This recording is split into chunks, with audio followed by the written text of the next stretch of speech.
I am now opening the public hearing regarding the petition submitted by Navigator Schools proposing to establish Monterey County Prep as a countywide charter school.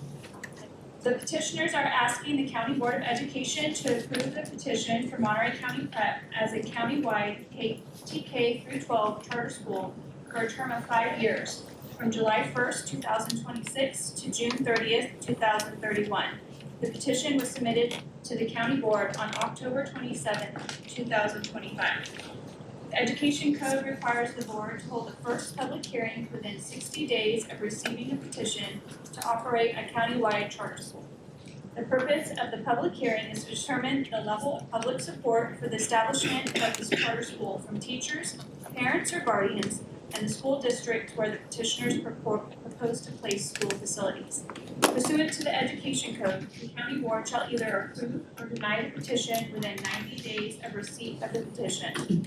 The Board will make its decision during a second public hearing in January 2026. I'm going to move on to the next meeting date, and that will be held on January 14th, 2026. And the public hearing will be held in this room at The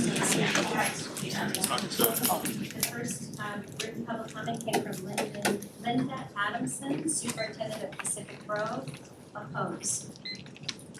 Next one, Rebecca Andrade, Superintendent from Salinas City, opposed. Third, Wendy Ruth Askew, Supervisor, opposed. Next one, Maritza Avila, CTA Director, opposed. The next public comment, Monica Anso, Alicel Superintendent, opposed. Next is Randy Bangs, Soledad Superintendent, opposed. Next, Laura Cortez, Greenfield Elementary School District Superintendent, opposed. Next, Joni Lumbra, the Chief Business Official from King City Elementary School District, opposed. Next, Daniel Stonebloom, Superintendent of Lagunitas, opposed. Next, Jennifer Taylor, Superintendent from King City Elementary School District, opposed. Next, Dr. Matt Turkey, Superintendent from North Monterey County, opposed. Next, Jennifer Zanza, Salinas City Board Member, opposed.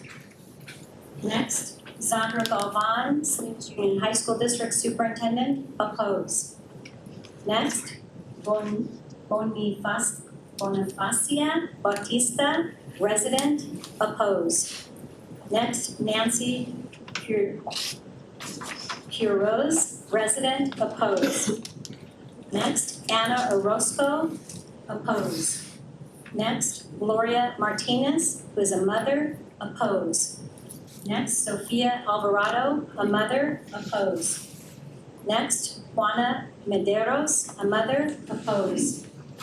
Next, Olivia Camacho, a mother, opposed. Next, Adriana Ortiz, a mother, opposed. Next, Gina Espinosa, mother, opposed. Next, Rosemarie Barnard, Prunedale grandparent, support. To speak. My name is Dr. Xander Jo Galvan. I am the proud superintendent to serve the Salinas Union High School District, and I want to be very clear tonight. I am public school proud, not charter school proud. Before I continue, I want to acknowledge the collective voices in this room. If you are here representing the Salinas Union High School District, please stand behind me. If you are a member of other school districts within our Monterey County, please also stand in unity. We thank you. What you see behind me reflects exactly what you've heard here tonight, a unified community.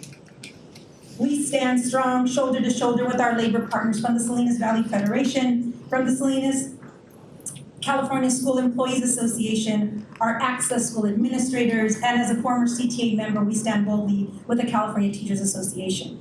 Members of the board, I want to be very clear in responding to the claims made here tonight by Navigator. They said that they are delivering on promises in their proposing that to you. We are already delivering on those promises every single day. We have a board-approved, fully implemented portrait of a graduate, emphasizing the skills that they share with you tonight.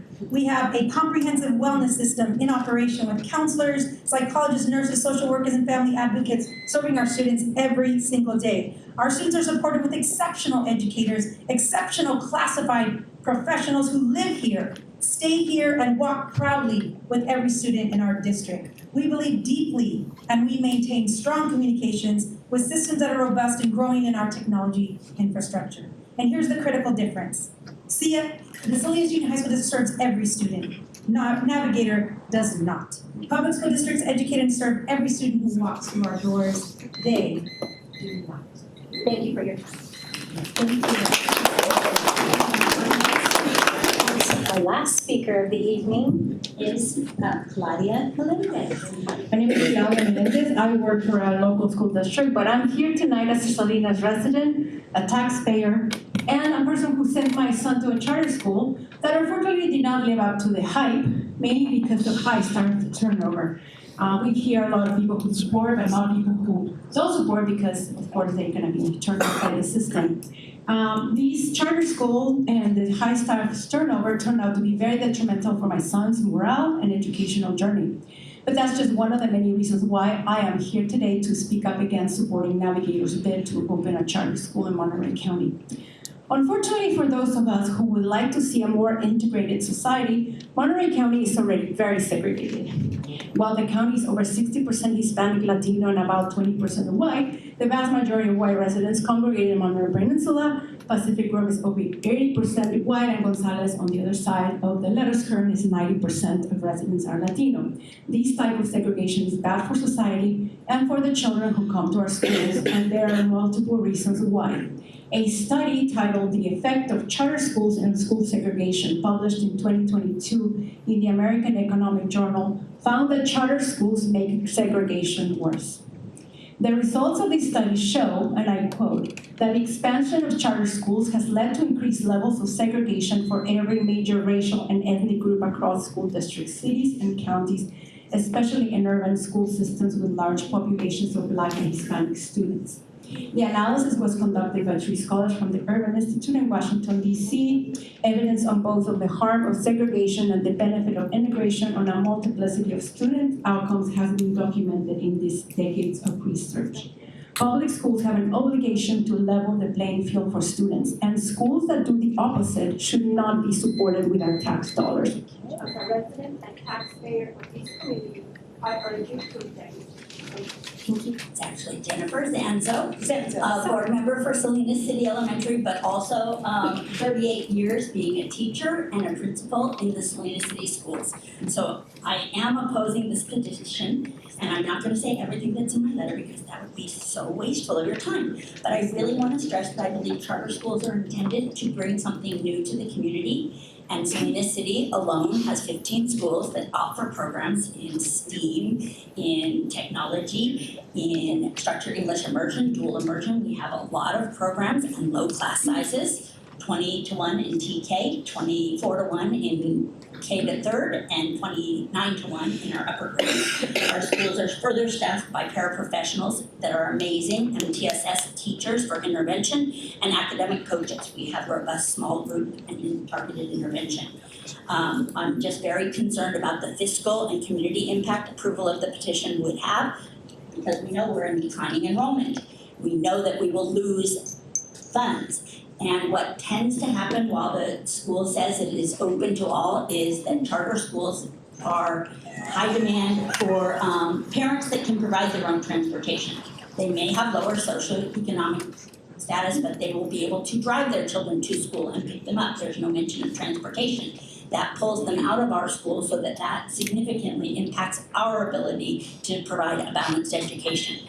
And I appreciate your time. I really know that you are here because you care about the children in this county. Your decision provides significant implications for the good of the students. Please consider all the things that are in my letter and make a wise choice. Thank you. Good evening, President Cohen, trustees, Dr. Guest, members of the community. I'm so privileged to be here this evening. My name is Ronald Dillinger. I'm the Associate Superintendent of Educational Services in the Salinas City Elementary School District. I'm also so pleased to have the opportunity to see all of these families supporting their school that they're so proud of. I'd like to say that we in Salinas City, our staff, our families, feel that way too. Like Trustee Zanzo said, charter schools often are to provide something different, something better than what's already offered. I'd just like to take a few minutes to build on some things that she shared. Again, 15 schools in our district. We have expanded learning programs and after-school programs that right now are open to all students. We offer enrichment and homework support, STEAM support, leadership clubs, sports and physical activities for all students. We have World Dance and other film festivals. We had our computer science night a few nights ago. 7 of our schools offer dual immersion programs where we are offering students the opportunity to become bilingual, bicultural, and have cross-cultural competence in Spanish and English at 7 of those different schools. We offer families the opportunity to participate in the Salinas City STEAM Academy, where students can have an online option for being able to attend school as well as other enrichment activities that happen during the week. We obviously offer preschool and early education programs for children as young as 2 years old. We offer special education services and community schools initiatives that serve all of the students in our district. In addition, our district offers something that's very unique, and I know that other districts in our city also try to do this as well. We have family resource centers. We offer social services and other support to families regardless of their race or their income or anything else. We try to support our families. Very proud again to be part of the city. Proud of these families that support their school. We have options already. Good evening, President Owen, trustees, and Dr. Gas. I am Dr. Rebecca Andrade, Superintendent of the Salinas City Elementary School District, and I am here to express our district's strong opposition to the proposed Monterey County Salinas Prep charter. This petition raises serious concerns regarding community need, fiscal harm, and equitable access. First, the proposed school would be operated by Navigator Schools, a charter management organization with no established ties to our local community. This proposal is not a grassroots effort driven by local need. Instead, it reflects the expansion of a corporate charter model that does not account for the unique strengths and needs of Monterey County students and families. Second, the fiscal impact on our district would be profound. The petition anticipates enrolling up to 600 students from Salinas, resulting in an estimated annual loss of approximately $8.8 million annually. For a small district like ours serving a high proportion of vulnerable students, this loss could directly lead to reductions in staffing, programs, and essential supports, disproportionately harming students with the greatest needs. These impacts are explicitly recognized under Assembly Bill 1505 as valid grounds for denial. It is also important to emphasize that Salinas City Elementary School District already offers families multiple high-quality, innovative educational options, such as dual immersion that you've already heard, STEAM, pathways, etc. Families do not need to leave the district to access strong student-centered programs. And finally, there is no plan to provide transportation, creating a significant barrier to access for fostering homeless children and youth and other vulnerable students. For these reasons, the petition does not meet the standards for countywide authorization, and we respectfully urge you to deny the Salinas Prep and the Navigator charter petition. Thank you. Okay, guys. My name is Marissa Gapano. I'm a lifelong resident of Salinas and product of Salinas Public Schools, and I spent the last 25 years teaching at Salinas City Elementary School District. Tonight I'm going to just keep my concerns very focused on the impact that we have on our own workforce of the teachers. Our Monterey County districts are continuously working hard to retain educators in one of the most expensive regions in California. We're investing in competitive compensation, benefits, and even staff housing initiatives. Navigator's petition states salaries will be based on the current market, yet provides no comparison. Without parity, this charter risks undercutting our wages and destabilizing an already strained workforce. This charter expansion will weaken our local educator stability, which will ultimately harm our students. We cannot support this petition that competes for talent while offering fewer protections and less transparency. I urge you to stand with Monterey County educators and deny this petition. Thank you. Ana Barrera, I've been a teacher here in Salinas for 19 years, 28 in the state of California, and I've seen what charters do to our local communities. As a Chicana in East Los Angeles, I've seen what charters has done, which is resegregate our communities, dismantling public education. You see it in Oakland, you see it in Delaware, you see it in Chicago. You want to look at Watsonville? Okay, we'll see the example of Watsonville, 160 staff right now not having any more jobs, class sizes going up. You're looking at what we call the new Jim Crow in public education. This is an attack, and at one point, we used to say it was a right-wing attack, but now Democrats like Ana Caballero getting 1.6 million in charter funds back in 2014 when they tried to come in here 11 years ago, and we had to come to every school district to try to stop them. It's happening again. And you wonder what's happening at the national level. At the national level, we're looking at major cuts. Some of our local school districts are still in negotiations because we're trying not to go the route of what happened in Pájaro. And so we ask that this county really consider what the budget looks like for the next couple of years and consider what the effects have been throughout California and throughout the nation. What happens is it affects our communities of color. And you want to experience what that happens, just look at Chicago, look at San Francisco, look at Oakland, look at East Los Angeles.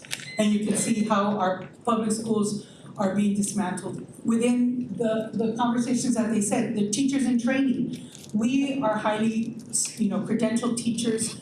You look at the what's happened in public education, it's become very hard to get teachers to try to get into the programs because they are seeing, when you look at all the hiring in the state, it's yes prep. Look at the salaries, what they're being paid, the hours. They're creating an exodus of people serving our public. My name is Oscar Ramos, and I'm here in firm opposition to the Navigator Schools proposal. I'm a teacher in the city, 30 years annually, and I'm currently the president of the Salinas Elementary Teachers Council. Our community is deeply concerned that Navigator submitted a petition to COE again after being denied several years ago. As I was reading the proposal, I realized that they really don't have anything new to offer. Salinas City Elementary School District pretty much offers everything Navigator claims to offer and much more. However, I do believe they do offer lack of transparency and partnerships. For as long as I can remember, our districts, cities, nonprofits, and businesses have worked diligently to build strong collaborative systems that serve all students. In recent years, we've strengthened those collaborative systems. Salinas City is also set to implement community schools. We will integrate academic learning with wraparound support services even more than we already do. Services that include health clinics, food pantries, counseling services, and we will increase family and community engagement, again, even more than we already do. Salinas City Elementary also provides district-wide STEAM, dual immersion, SEI, project-based learning, advanced learning supports, extensive enrichment opportunities, sports, and so much more. Bottom line, Salinas City Elementary School District and other surrounding local districts already offer robust, innovative, and successful programs. We don't need Navigator. Despite claims of equity, the petition lacks clear plans for English learners, migrant students, students with disabilities, foster youth, and homeless youth. I challenge anyone from Navigator to tell me they know my community, especially migrant families and English language learners, more than I do, or any other teacher working in the districts they want to invade. They won't because they don't. I urge you to deny this petition. Thank you. Thank you. Hello, my name is Heather Gaddis. I'm a lifelong resident of Salinas City. I'm an academic coach for Salinas City Elementary School District. I'm a product of Salinas City Schools. My children are members of Salinas City Schools. I stand in opposition of the Navigator Charter Schools petition. Our community was deeply surprised by this proposal, not because we are against innovation or resistant to it, but because it arrived without engagement, partnership, or transparency. Local educators, family, and civic leaders were unaware of this petition until a little over a month and a half ago. That alone should concern us. Over the past decade, districts across Monterey County have worked intentionally to build strong collaborative systems of support for our students. We coordinate with cities, nonprofits, and businesses to address the real needs academic, social, emotional, and economic.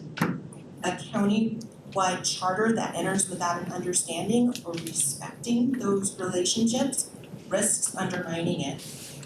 This petition does not fill a gap. It duplicates existing services, fragments resources, and weakens community cohesion. Monterey County students deserve thoughtful, locally grounded decision-making, not a one-size-fits-all model imposed from outside.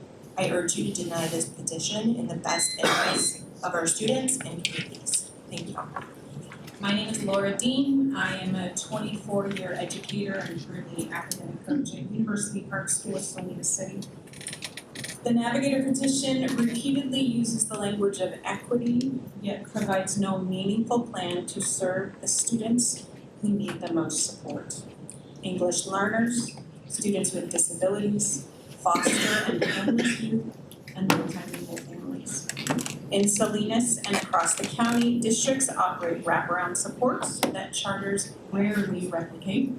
We run community safety networks, family engagement hubs, and programs addressing homelessness and food insecurity.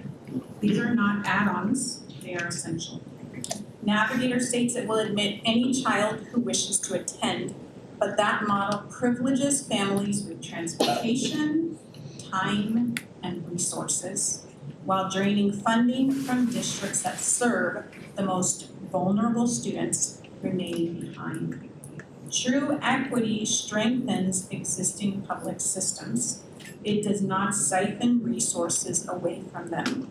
This petition would do exactly that. I respectfully urge you all to deny the petition. Thank you. I'm Becky Nelson. I am here wearing teal as an SETC union member, not a Navigator supporter. I urge you to deny this petition. I am focusing on misrepresentation of local schools. The Navigator petition relies on the broad negative generalizations about local school performances. Claims of low graduation and college going rates are presented without context, ignoring factors like housing, instability, poverty, and homelessness that distracts actively from the work that we do to address it.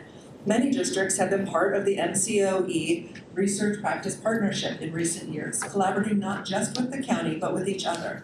No other charter schools in the county have ever reached out to us to collaborate as Salinas City in my role as a PBIS TOSEF. We feel like there's a mischaracterization, and this is troubling. It reflects a lack of understanding of our communities and the progress already being made. You cannot solve problems you do not accurately understand. Local districts are improving outcomes, earning state and national recognition, and expanding access to advanced coursework, arts, and career pathways. A petition built on inaccurate narratives should not be trusted to deliver meaningful solutions to our community, a community that they do not know. For these reasons, I strongly urge you to deny their petition. Thank you. My name is Rosie Sanchez. I am a resident of the South County, and I'm classified labor leader for Salinas Schools. I'm firmly opposing the petition. I'm concerned how this will affect the students, the staff, and our communities. You have heard South County superintendents oppose this Navigator in the communities, and you have heard that Salinas has wonderful programs in our schools. I urge you to deny the Navigator petition. Thank you. I'm in opposition of a Navigator charter school. My name is Jesse Tamaya, and I'm here on behalf of Stand Back Country Chapter 547 in the Salinas Union High School District and the Board of Directors of the California School Employees Association representing Area C. CSE strongly believes that charter schools should be required to follow the same laws, standards, and accountability measures as traditional public schools. When charter schools are exempt from these requirements, it creates serious and well-documented problems for students, parents, employees, and local school districts. Impact on our communities. There is no definite evidence that charter schools are more successful than traditional public schools. What is clear is the lasting impact they have on our communities. Public schools serve the entire community by accepting all students who enroll. Charter schools, including Navigators, serve only a small segment of students and often do not reflect the full diversity of the communities they operate in. Charter schools tend to be more racially segregated and frequently fail to serve students with disabilities or students who require additional support at the same level as school districts. Because charter schools can more easily dismiss students like those with disciplinary challenges or greater needs are often referred back to neighborhood public schools. This practice disrupts students' education and places additional financial and staffing burden on school districts. Lack of transparency and accountability. Charter schools operate with less transparency than public schools. Their governing boards are unelected, infrequently making it difficult for parents and taxpayers to effectively monitor their performance. In addition, charter board members are exempt from important educational provisions that apply to public school board members, including conflict of interest protections. This lack of oversight creates opportunities for mismanagement of public funds with adequate accountability. Draining resources from public schools. We have too many charter schools, and research shows that nearly 450 charter schools have opened in areas that already have sufficient classroom space, leading to inefficiency and unnecessary duplication. Over the last 15 years. So good evening, my name is Connie Trust. I'm a union steward for CSA. I'm speaking on behalf of President Lucy Vega, who cannot be here. We oppose. Good evening, President Owen and members of the board. Thank you for the opportunity to speak this evening. My name is Lucy Vega and I serve as president of the California School Employees Association, representing 600 classified staff at the Salinas Union High School District. I am here tonight to share concerns from the perspective of the professionals who ensure our schools function safely and reliably every day. At Salinas Union High School District, classified staff supports students in ways that support campus safety, student access facilities, transportation coordination, and various other daily operations that allow learning to happen. These services depend on stability, clear planning, and known school sites. When proposals move forward without defining clear operational detail, it raises serious questions about how students will be supported on a day-to-day basis.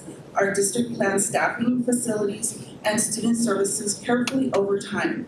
Sudden or uncoordinated enrollment shifts create financial and operational uncertainty that affects the very services students rely on most consistently. We are also mindful of the workforce challenges schools already face.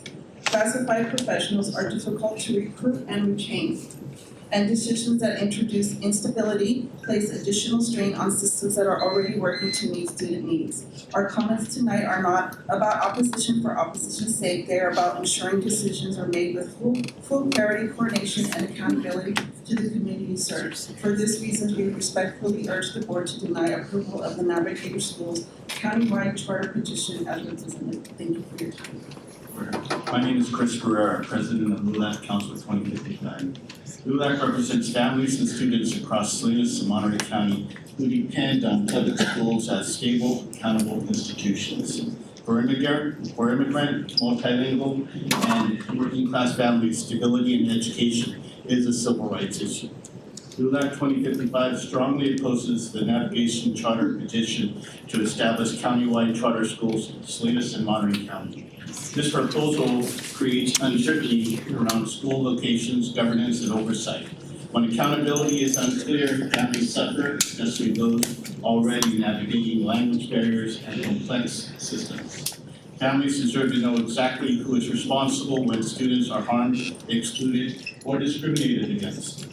This is also a fiscal issue. Countywide charters pull resources away from existing public schools that are already underfunded and serving our highest need students.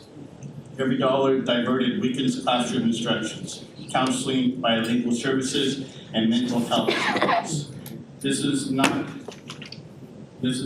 theoretical. This is real harm to real students in Salinas and Monterey County.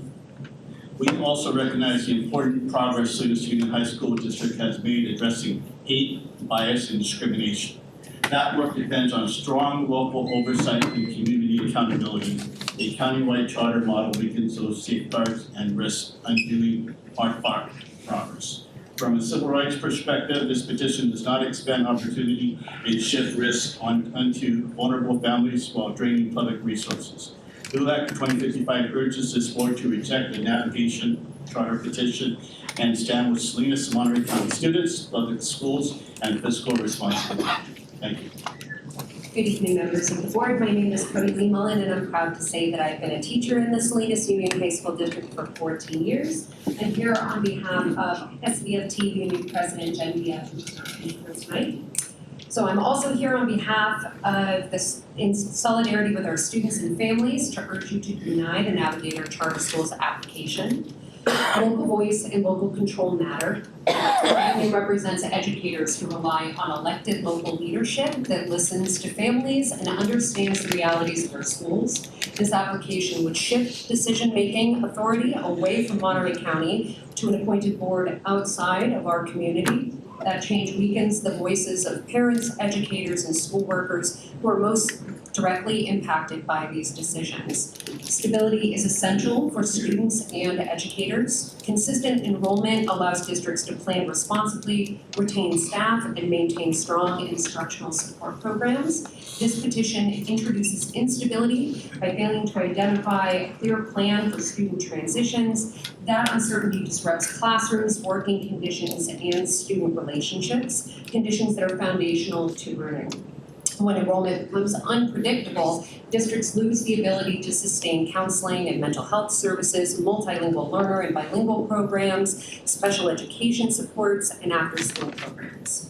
Let us be clear. Our union supports innovation that enhances public education and serves all students equitably, but we cannot support proposals that divert resources, weaken accountability, and destabilize the public school systems that our families rely on. We respectfully urge the board to stand with the educators and families and students by prioritizing transparency, stability, and the protection of essential student services. Thank you for your time and your service to our community. And members of the board, my name is Brenda Contreras. I'm a parent with children involved at elementary and high school districts here in Salinas. I'm also the DLAC president for Salinas City Elementary School District. Today I'm here to ask for transparency for the matter that we are all talking about right now. We want accountability, and we as parents, we're advocating for the education of our children. Please make sure that parents are well informed about this matter. We want more information, and we ask that you take the appropriate action to ensure that your decision will not affect our children. We ask that you oppose this petition and provide more information to parents and Thank you. Our next speaker is Leah Crane. My name is Leah Crane. I'm here representing the California School District as the ATA Vice President, a special ed teacher, as well as a parent. We are in strong opposition of this. I'd actually like to point out that we think it's like tonight so far, and the state has diverted you from what I was originally going to read. The previous speaker noted that they come here financially stable. I would just like to recognize that those of us that are in opposition are here to support the best interests of all of our students rather than the financial stability of all of them. Can you speak closer to the microphone? Sure. Is it better? So, do you want me to repeat that? Another speaker noted that great things were happening for her daughter, who was able, I'd also like to share that my daughter, who is legally blind with a congenital brain malformation, is also doing well here locally, attending our dual language program that's in Monterey County Unified School District. So it is not something that is new, and she's able to have these programs already available for her. The proposal that was received is controversial, contradictory, inconsistent, unclear, or potentially incorrect in some cases, containing internal those consistencies, also legal and technical vulnerabilities, questionable claims, and has obviously drawn scrutiny from our community and the districts that are sitting behind me. I also wanted to note, another speaker that I heard talked about a full inclusion model. I'm a special ed teacher and have now been part of the special ed district for TOSAs. There are kids that need way more than what they have opted to be able to provide, that I know that have been shut off of charter schools across the state of California. My name is Christina Perez Parker, and I'm a high school principal with the Salinas Union High School District. My colleagues stand beside me. At the high school level, our work is about preparing students for what comes next: graduation, college and career pathways, certifications, and life beyond our campuses.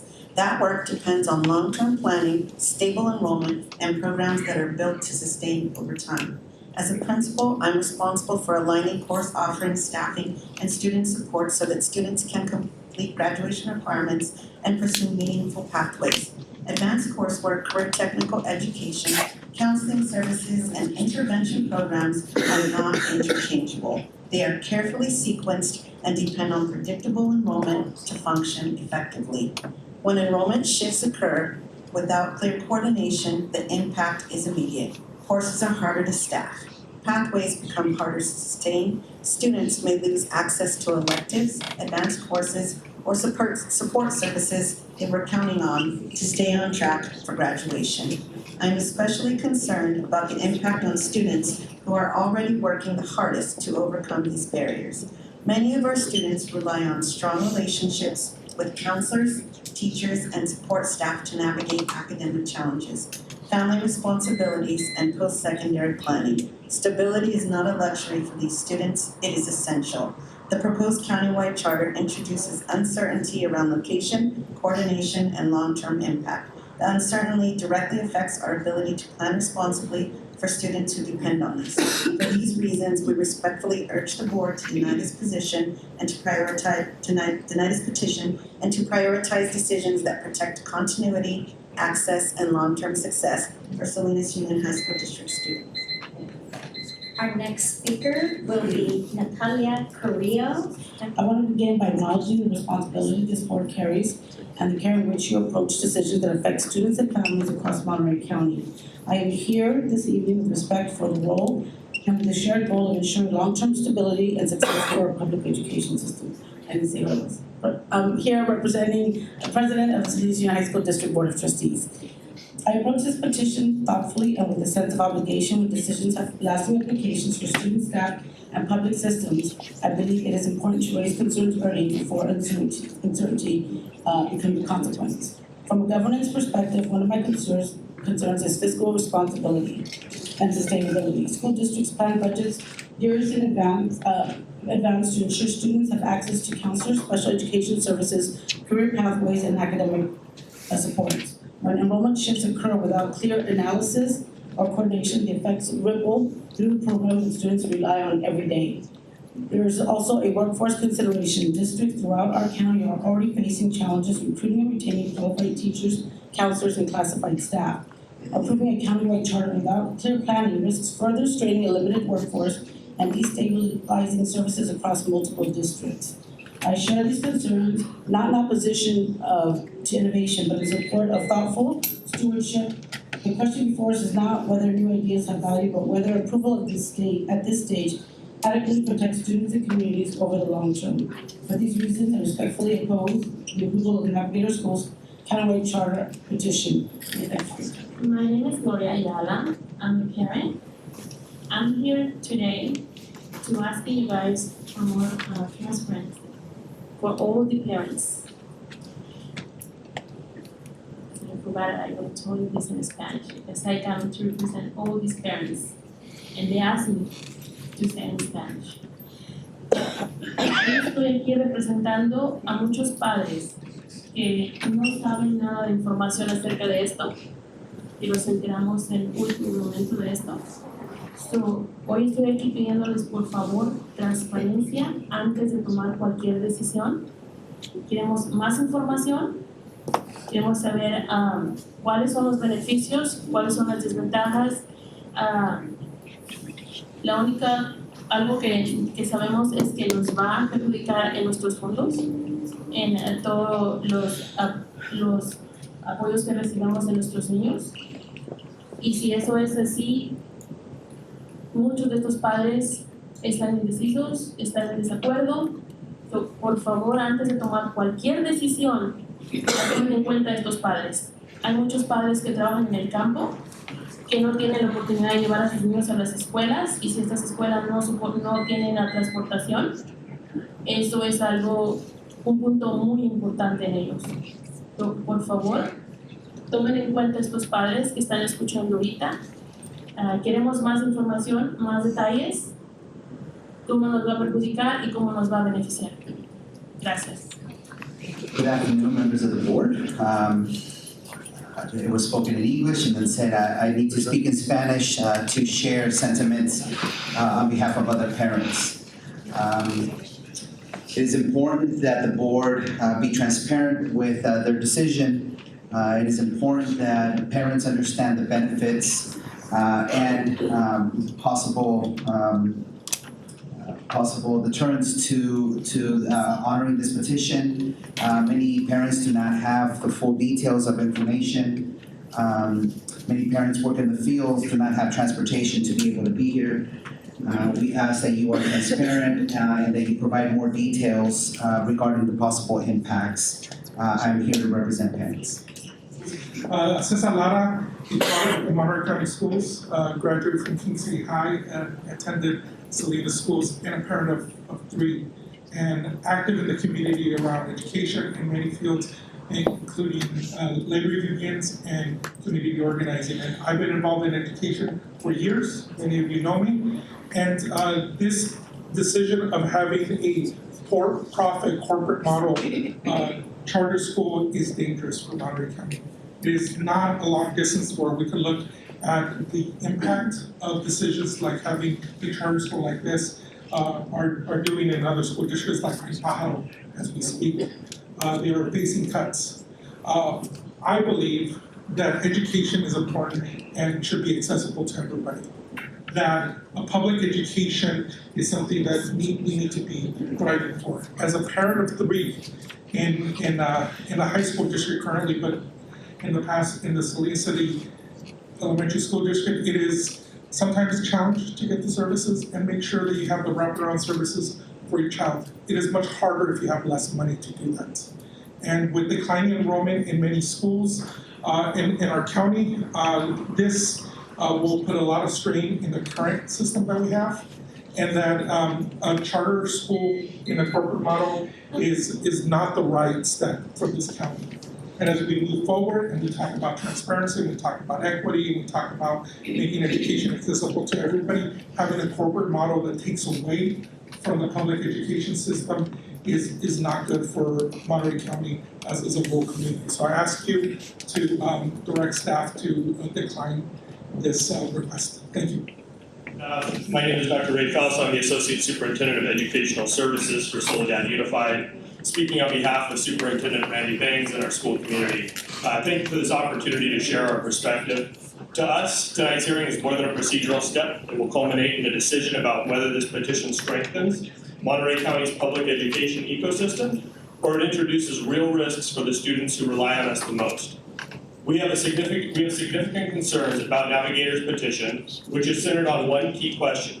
Has the petitioner demonstrated a clear, unmet educational need that existing districts are not already meeting? We believe that requirement has not been met. A countywide charter requires a very high bar, a compelling unmet need that is not addressed by existing districts, a rationale for operating across the entire county, and a realistic accounting of the fiscal and operational impacts of the affected districts. These safeguards matter because our students, because of the students we serve. In Soledad, we educate many high-need students, and we have built a strong academic wellness and support system that is producing positive results. We have 3 California Distinguished Schools, a Golden Bell Award winner for our CTE programs, and community schools across all of our district. Progress in communities like ours is meaningful, but fragile. Reduced enrollment directly results in reducing our ability to provide our students with the resources they deserve and desperately need. For this reason, we respectfully ask that the county board to consider the impact approving this would have on all of the kids in Soledad. Let me be clear, this is not an opposition to innovation. We support expanding opportunities for all students in Monterey County. But equity requires ensuring that new initiatives do not unintentionally harm the very communities they aim to uplift. Thank you for your leadership and thoughtful consideration. My name is Francisco Rodriguez. I'm with the Monterey Bay Central Labor Council. We have over 80 affiliates representing around 30,000 union members across Monterey Bay, Monterey County and Santa Cruz County. I'm here to ask that you take leadership and not approve this petition. The petition does not clearly show who it's going to serve better or why. It lacks oversight with a board located outside Monterey County. And the proposal fails to identify specific school locations. So again, I ask you to reject this, and just wanted to say, I have 2 children in Pajaro. They attend a dependent charter school where I know who the school board members are. I get to vote for those school members, and I get to call them and express my, whether it's disappointment or approval of the work that they are doing. I can go to the website and see exactly how much the teachers make, how much the principals make, how much is spent on various items, budget items. There's a lot more clear transparency. I went on the Navigator website, I was not able to do that. And so I ask again that you take leadership and you deny this petition. Thank you. My name is Gladys Cereza, and I am a middle school principal with the Salinas Union High School District. I am here to speak from the perspective of someone who works every day with students, navigating one of the most important transitions in their educational journey. Middle school is a critical period for students. It is where academic expectations increase, social pressures intensify, and support systems matter more than ever. Students at this stage rely on consistency in programs, coursework, and relationships to stay engaged on track. As a site administrator, I am responsible for managing budgets and building programs that directly support students. Counseling services, academic interventions, electives, and enrichment opportunities are not accidental. They occur carefully planned to meet the needs of our students, many of whom are underserved and underrepresented. When enrollment shifts occur without coordination or long-term planning, those programs are put at risk. The impact shows up quickly in reduced course options, stretched support services, and fewer opportunities for students who depend on them the most. I see firsthand how much stability matters to our students. Middle school is where many form lifelong friendships, discover their strengths, and learn how to believe in themselves. Disrupting this stability has lasting consequences, especially for students who already face barriers outside of our schools. Approving this countrywide charter would introduce uncertainty at a time when students need clarity and consistency.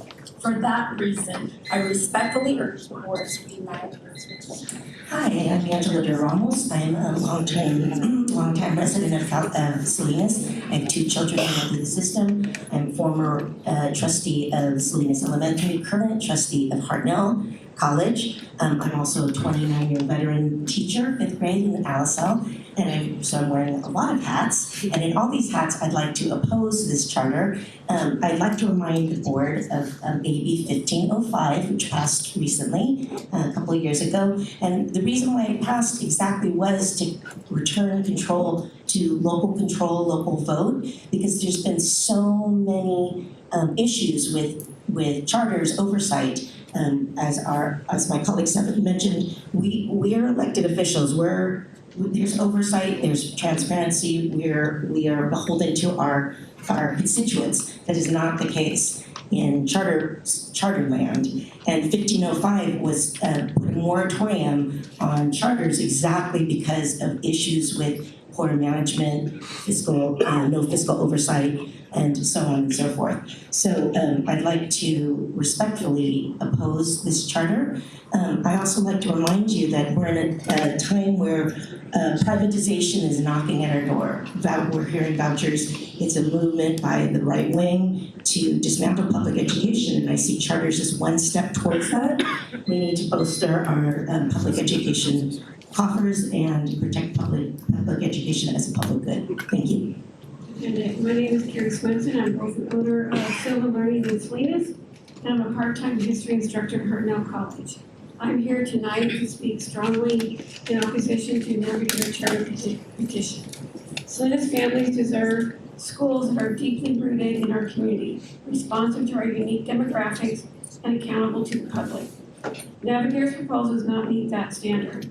In fact, Alisal Union's own review found the petition deficient in addressing needs for migrant families and English learners and lacking real connection to our community. That is a serious red flag. Charter operators often tout test scores, but those numbers do not tell the whole story. Navigator's Gilmore Prep once posted high API scores, but subsequent years showed declines, and there is no long-term evidence of sustained success. More importantly, those results came in a very different context than Salinas, where our schools serve a higher proportion of English learners, migrant families, and students with disabilities. We cannot ignore the broader impact. Charter schools divert funding away from public schools, weakening the very institution that serve most of our children. Every dollar goes to Navigator as a dollar taken from our school districts. Districts already working hard to recover from pandemic learning loss and to expand community school models.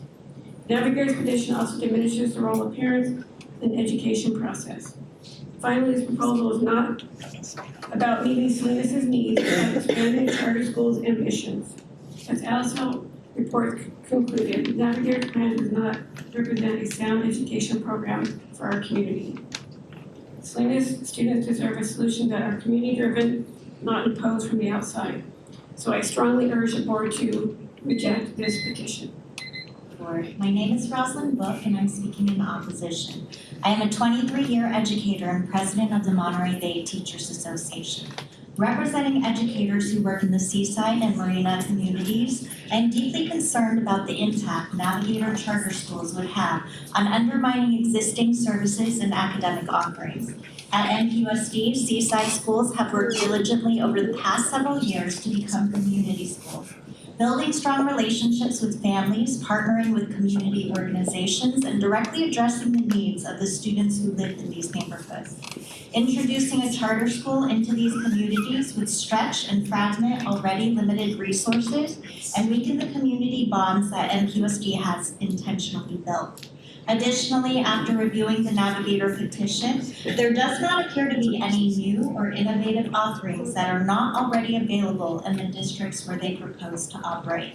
Duplicating services does not strengthen educational outcomes. It weakens the support systems our students rely on. NPUSD already offers strong dual enrollment opportunities, robust CTE pathways, and comprehensive social emotional learning programs. Also, there are significant unanswered questions regarding facilities. In an area already facing a shortage of facilities, it is unclear where Navigator would secure permanent independent sites. If Navigator anticipates using district facilities, it raises serious concerns about why this petition is being submitted at the county level rather than through individual local districts. This approach bypasses the ability of local school boards and community members and parents in those areas to determine what is best interest for their students. The petition also relies heavily on generalities and lacks clear specific plans for how Navigator would affect. My name is P.K. Diffenbaugh, Superintendent of Monterey Peninsula Unified School District, and I stand tonight against the charter proposal. For many reasons that you've heard tonight, but I want to focus on the specific petition. First, the petition has not adequately demonstrated a demand for the charter. My review of the signatures had 5 total signatures attributed to parents within the Monterey Peninsula Unified School District.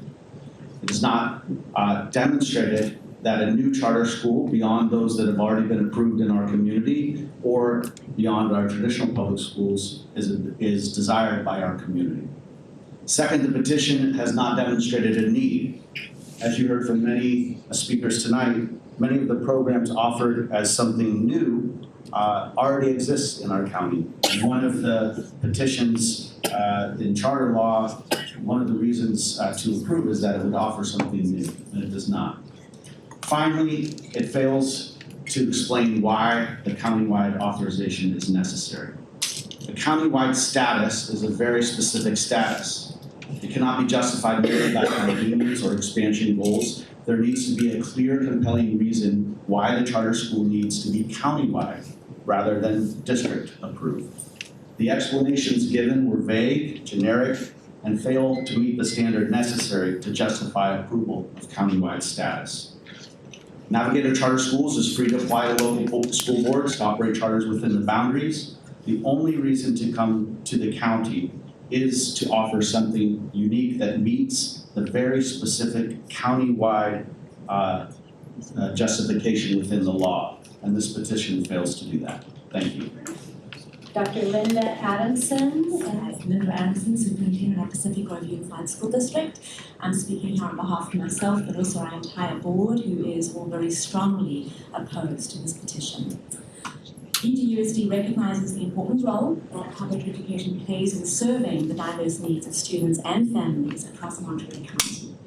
Rather than repeat everything that I've put in the statement that all of you have and received, I wanted to really just spend my time tonight pointing out two things that stood out to me based on the presentation that we received this evening. The first was really the fact that many before me have already pointed out, the fact that there was really nothing unique that was highlighted based on the program offerings that the Navigator Charter School offers to the students that they serve, particularly when compared to the existing schools within the communities that they're proposing to serve. So that's the first. And then the second for me was really the absence of data, in particular the absence of data that really speaks to the performance of students of highest need.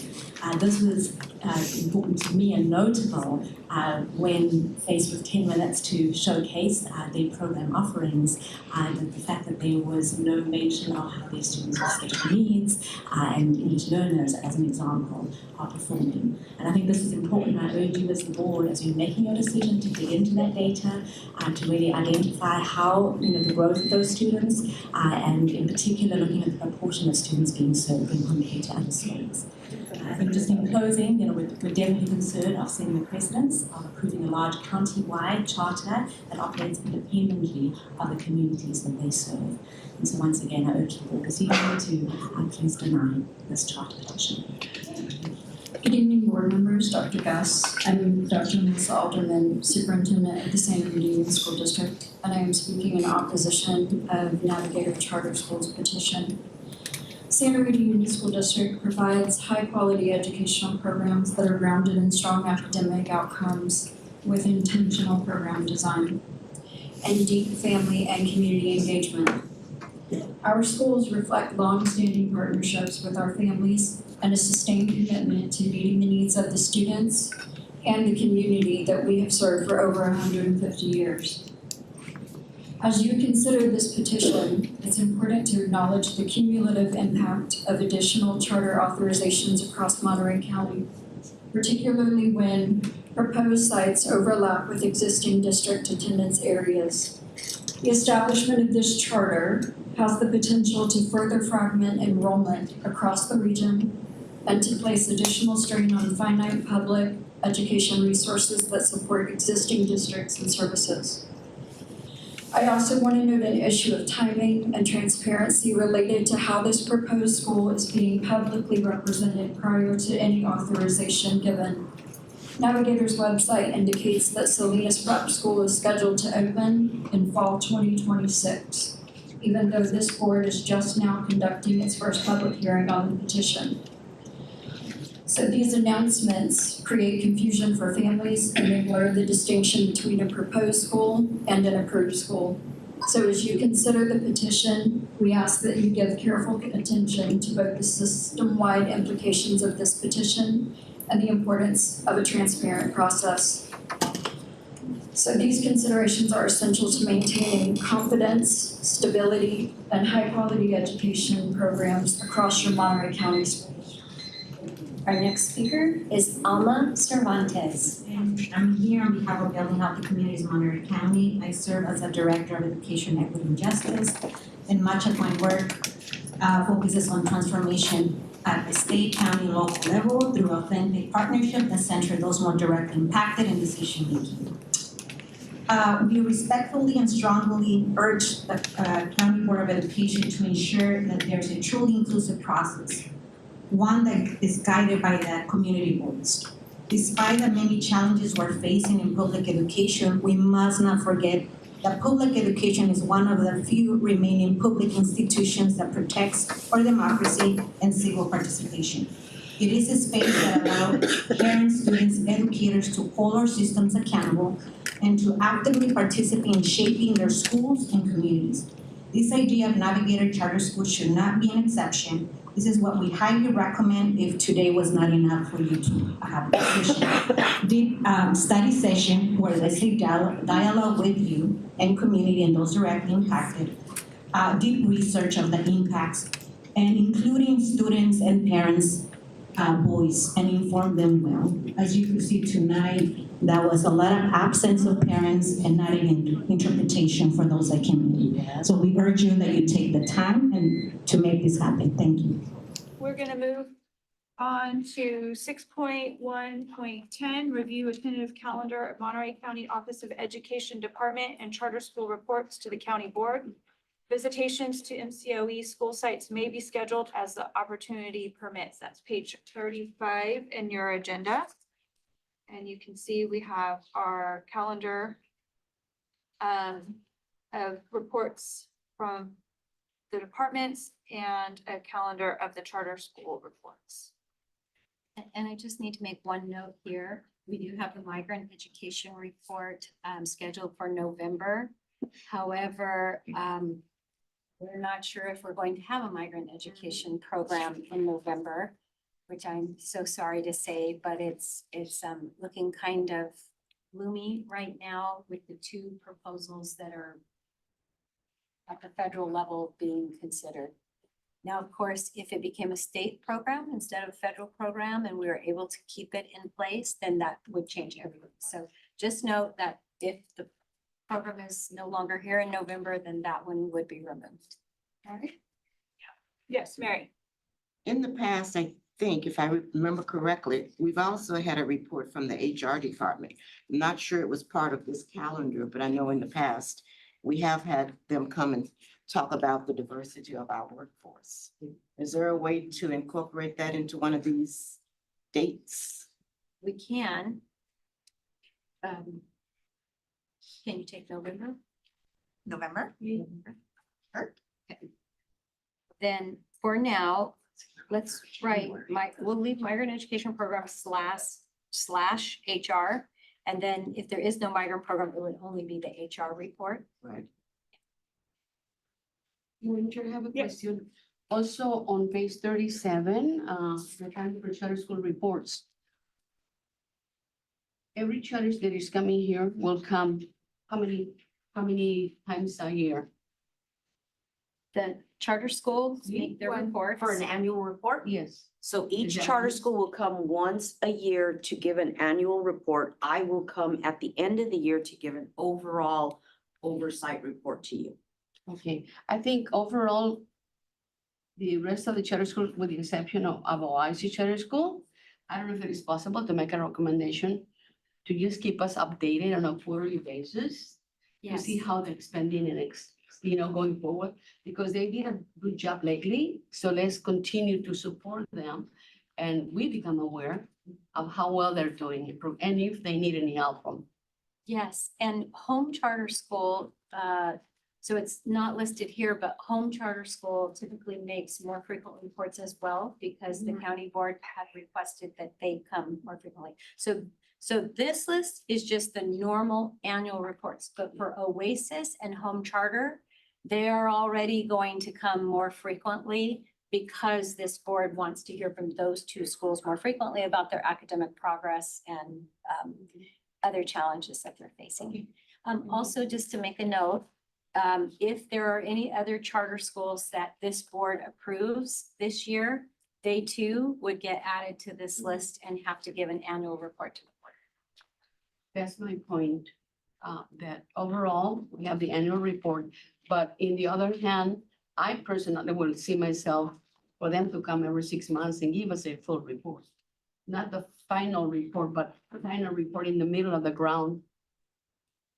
So home To keep charter us posted. yes, so home charter and Oasis, because there have been some questions by the board in terms of monitoring academic performance and other issues. As Dr. Gus said, they can come on a more frequent basis. The other charter schools will only come annually. If you approve some of the new charter schools that are coming to us now, then you may want to increase the frequency because they're new and you want to monitor, but that will be at the pleasure of the board once we see if any new charters come to the county. Okay. Virginia? So you say that they only have to come once a year. But if we decide that they come more frequently to give just a, I would say like a follow, not complete report, but just to keep us in the loop what's going on with the school, can we request? Absolutely. It's at the pleasure of the board. I think that this is just a regularly scheduled to ensure that we meet an annual requirement that they're coming and meeting their, speaking to their authorizer. But if for any reason the authorizer has questions that you want me to send to them or that you want a specific topic for them to come and share with you, absolutely, at any point you can request that. And that's not necessarily have to be with the new schools, but with the previous, with schools that are Correct. we can do the same thing. Correct. I think that's something that we should do, just to, I don't know, don't give the whole day to say, well, we don't have to worry about it. We don't have the grades, but it's okay because we don't have to give a report until 8 months or whatever. If they know that they have to come like every 3 months and give a report, a chance for us to ask questions and see how they are doing, they will put more input to improve. And so to Dr. say. Gus has said in the past that you are all welcome, you're the authorizers, to ask me to schedule any date to visit those schools, and charter schools want you to come and see what they're doing. So please let Cindy or Dr. Gus know if you're interested in going to a site, any of the 5 charters that schools that we currently authorize. And then just kind of a little pitch, we are going to have the February Inside Education is going to be featuring charter schools. I highly recommend that you sign up for that with Cindy so that you can visit 2 of our charter schools that we currently authorize, and then 1 that we do not authorize, just so you can kind of see what another model might look like. Yeah. And let me also just remind all the board members, our charter school person is Michelle Archuleta. So even if these charter schools come to you once a month to give their annual report, it does not mean that they are not being monitored. She is in weekly communication with these charter schools. She goes out and visits much more frequently. The Inside Ed is just one more additional visit. And if there's ever any issue coming up with one of our charter schools, like governance changes or anything like that, she communicates that to me so that we can communicate that to all of you so that you will know if there's any issues or concerns. But it is her daily job to stay on top of all the charter schools, ensure that they are compliant and following their petition. We are happy to bring any of these charter schools as frequently as you want, but I just do want to caution you that it can bog down your agenda. So if you are going to want more frequent reports from these charter schools, just recognize that you need to account for that in the time for your agendas. And I just need to know if that's the pleasure of the entire board. Because if it's only 1 or 2 board members that want to know more about a charter school, it might be more efficient to take the 1 or 2 board members to the charter school. You can sit down, have all the time you want with those charter schools.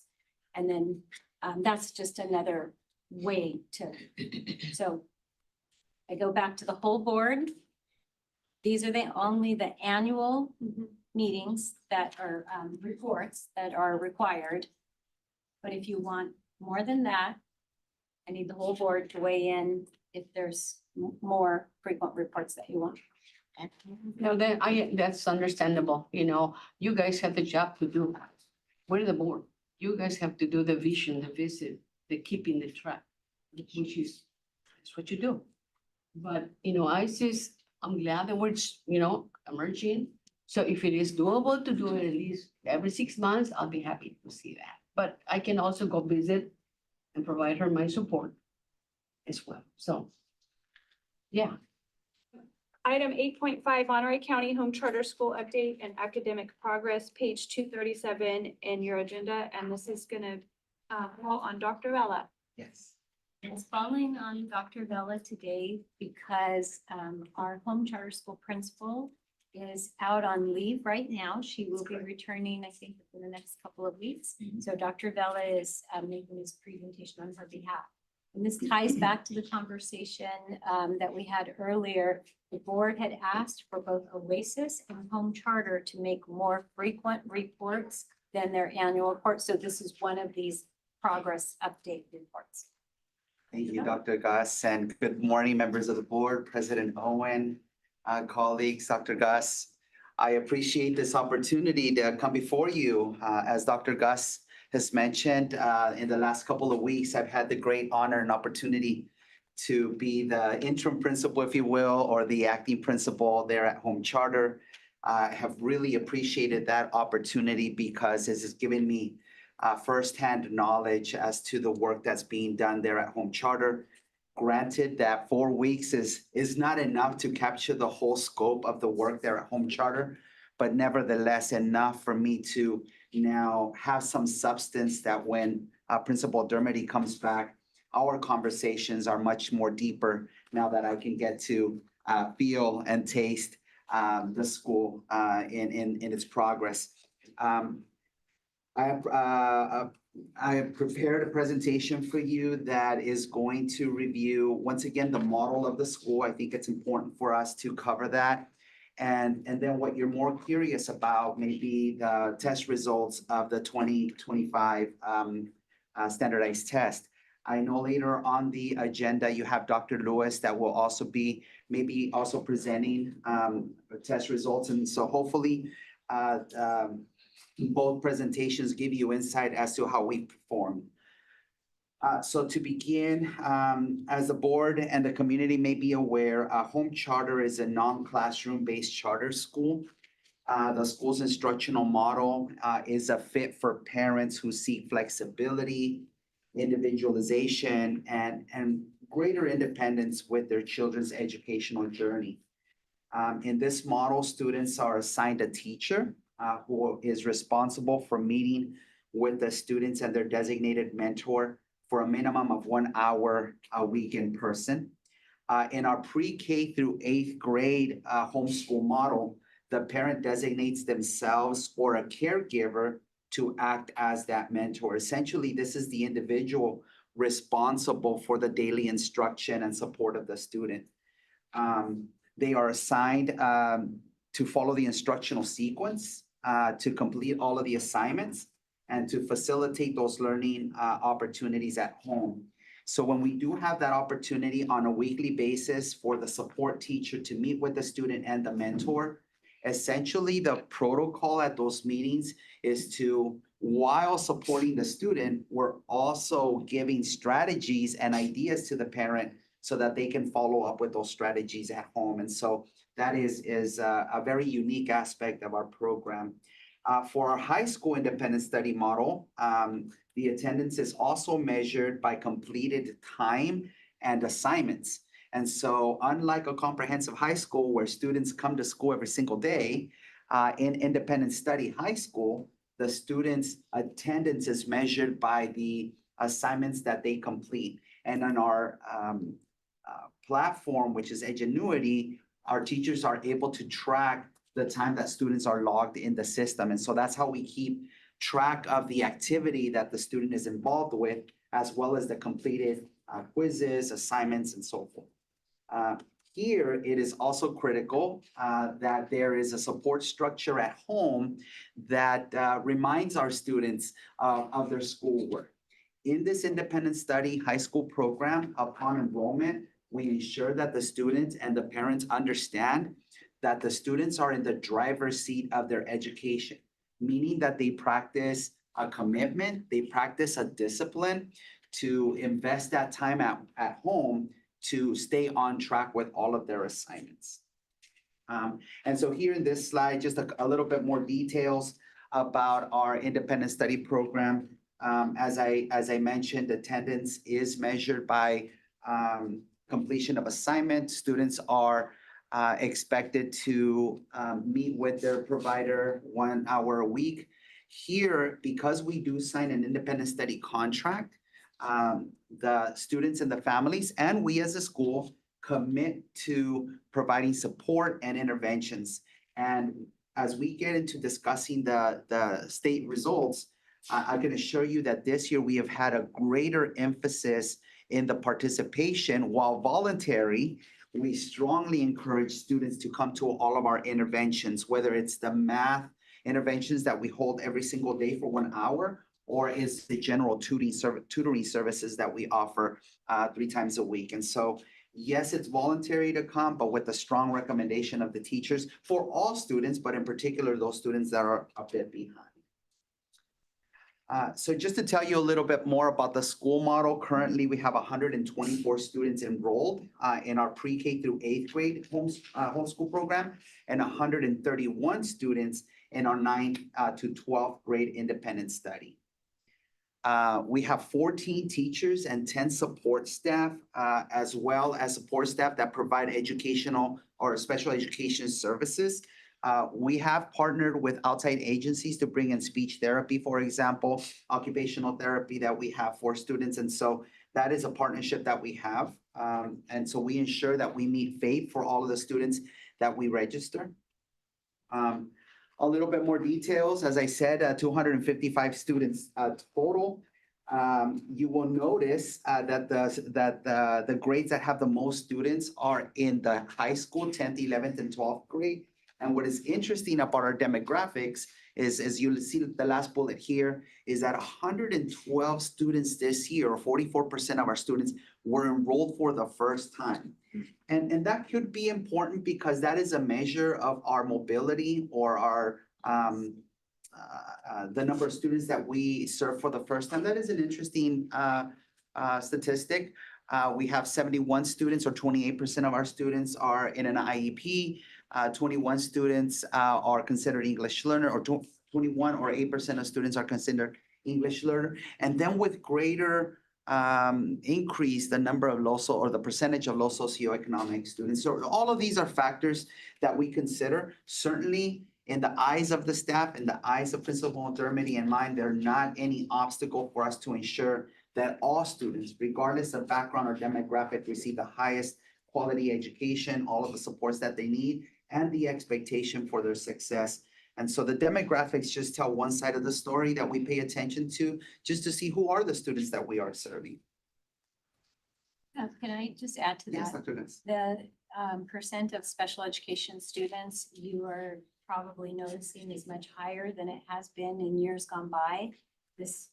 Typically a district's the percent of special education students at the district or in any program is usually like 12% is about the average. So we are well above the average in the percentage of special ed students we're serving. And that is correct, Dr. Gus. And as I've studied that percentage and those students in particular, it's a mix. I would say about half of them do come to us already with an IEP.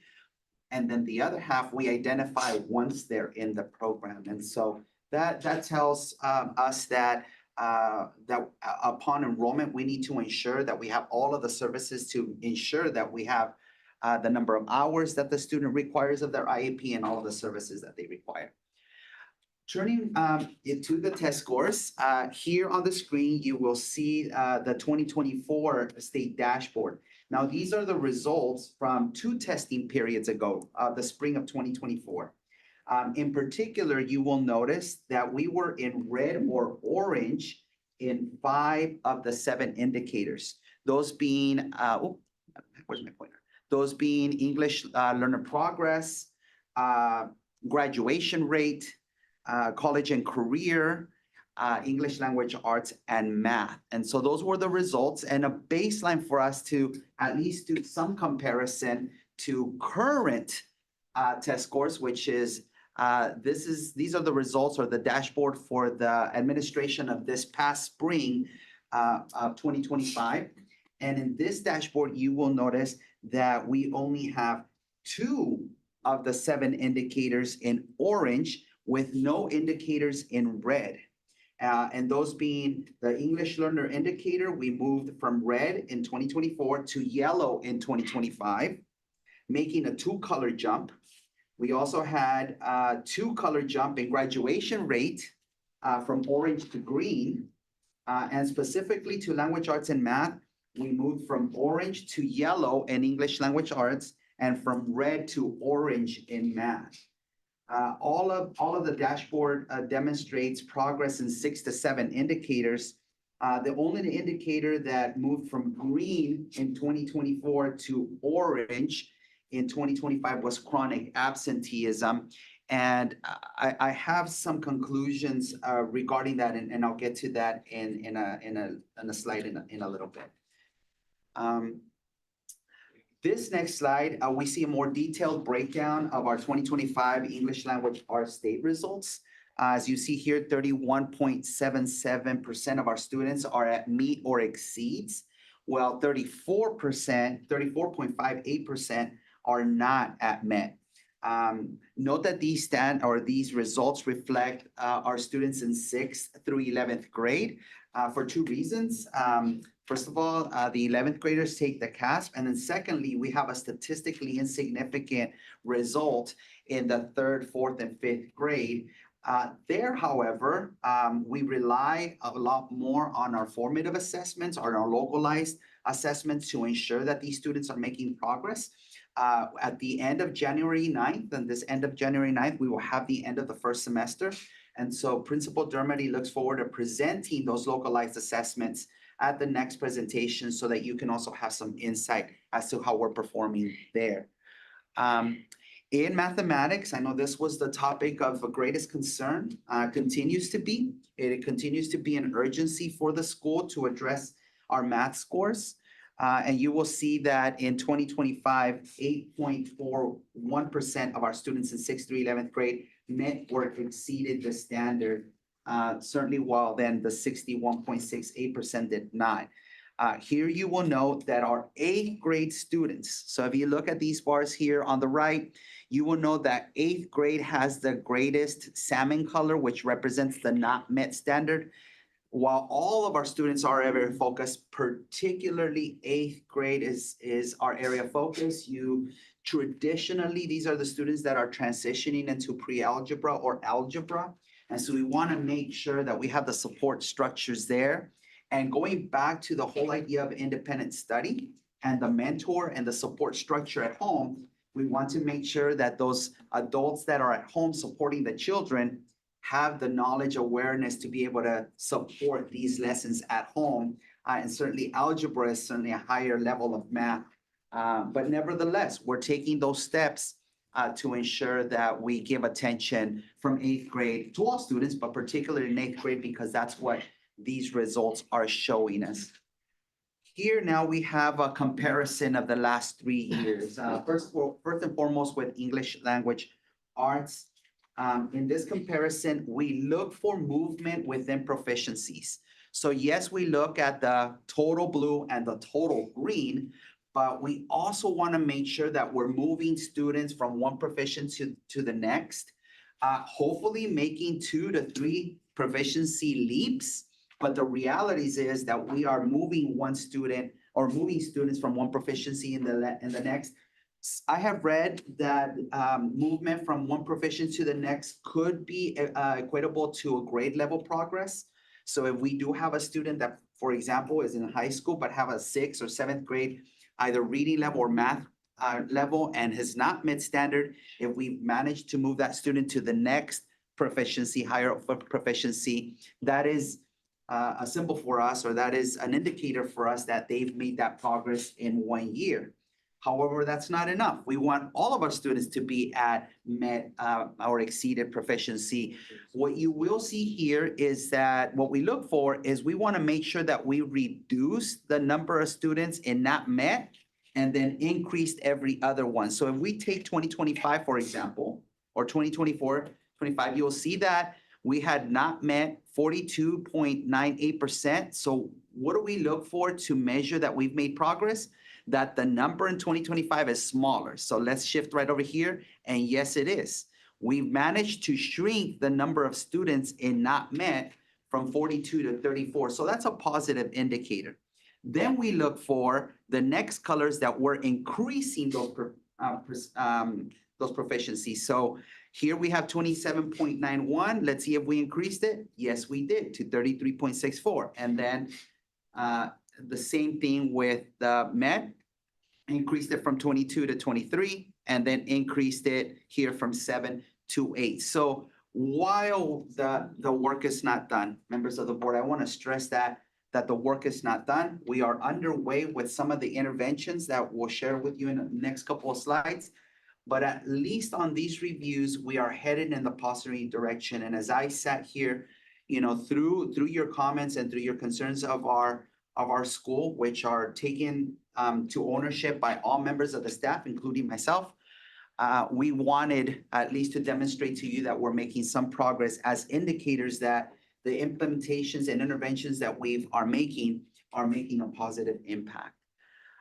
Here you have math, same thing. We're looking to decrease the number here. So from 71, we decreased it to 61. That's a check mark. And then increase the other ones, 23 to 28. That was good. And then 3 to 6. That was good. We increased it. And then 1.74 to 1.8. Granted that with math, which is the area of focus, we only increased it by 3 percentage points approximately. No one's celebrating or having parades because of that.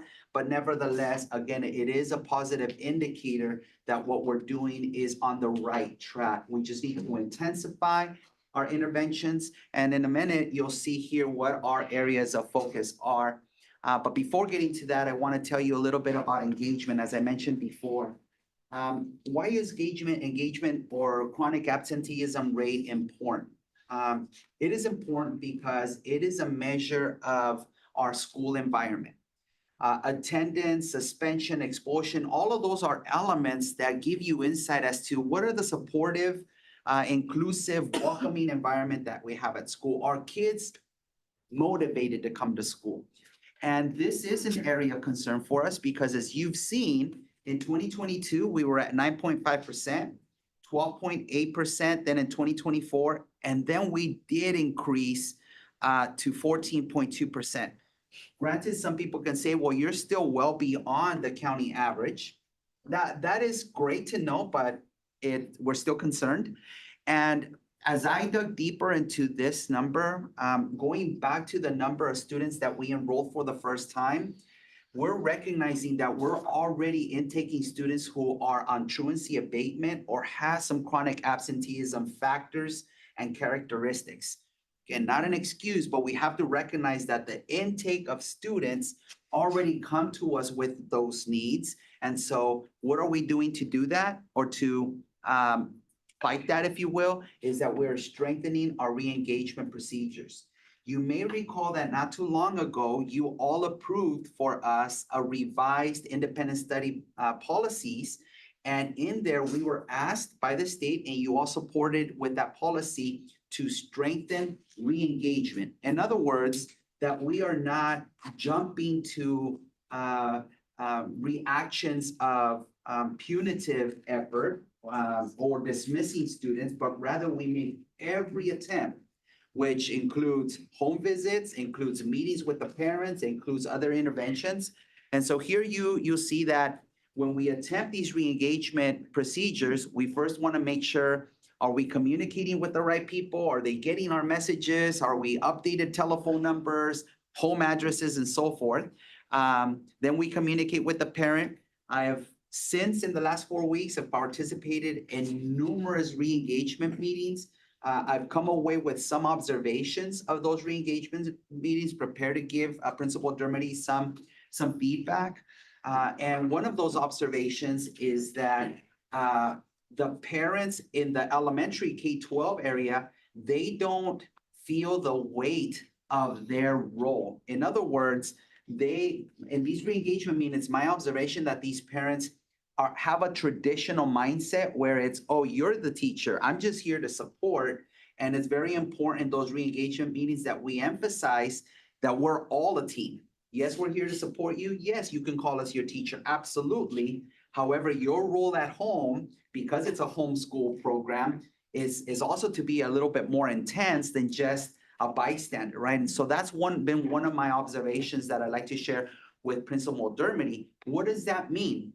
Well, then we have to prepare these parents and these mentors to be quasi-teachers at home. So we're strengthening, as you'll see in our next steps, we're strengthening our mentor and support provider training, almost like having professional development sessions for these mentors, where what are best strategies to teach math? What are some fun activities that you can do at home to engage your child? What are some literacy strategies that you can do? How do you teach science? How do you teach social studies? And so that is an area that we wish to strengthen.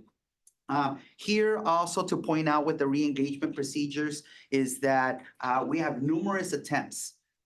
Every semester, our teachers engage in home visits. And so while we're at the home visiting of every single student, not only to check on the home environment and to do like a wellness check, if you will, we also want to make sure that we're supporting the family in designating those study spaces, asking about where is it where the magic happens? Where do you all sit to study, to do work, and then giving advice or tips around that. And so these engagement procedures just continue to get stronger. But my walk away from being part of these meetings is that we need to reshape that expectation with the parents or the provider. In most cases, it's the parent that signs up as a mentor. Occasionally, it's a grandparent, another loved one, a family member, but in most cases, it is the parent. So what are the key initiatives? And this is inventory of what we've done this year. Again, it's not the end. These are, I can safely say that these are in progress and we've implemented these.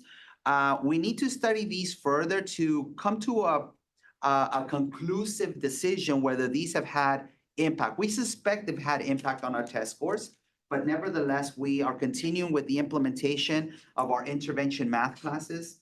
These have been such a hit with students, particularly in the high school levels, because you enter, now it's all integrated math. I think you're all aware that now we don't have like algebra or geometry or trigonometry. It's all integrated math.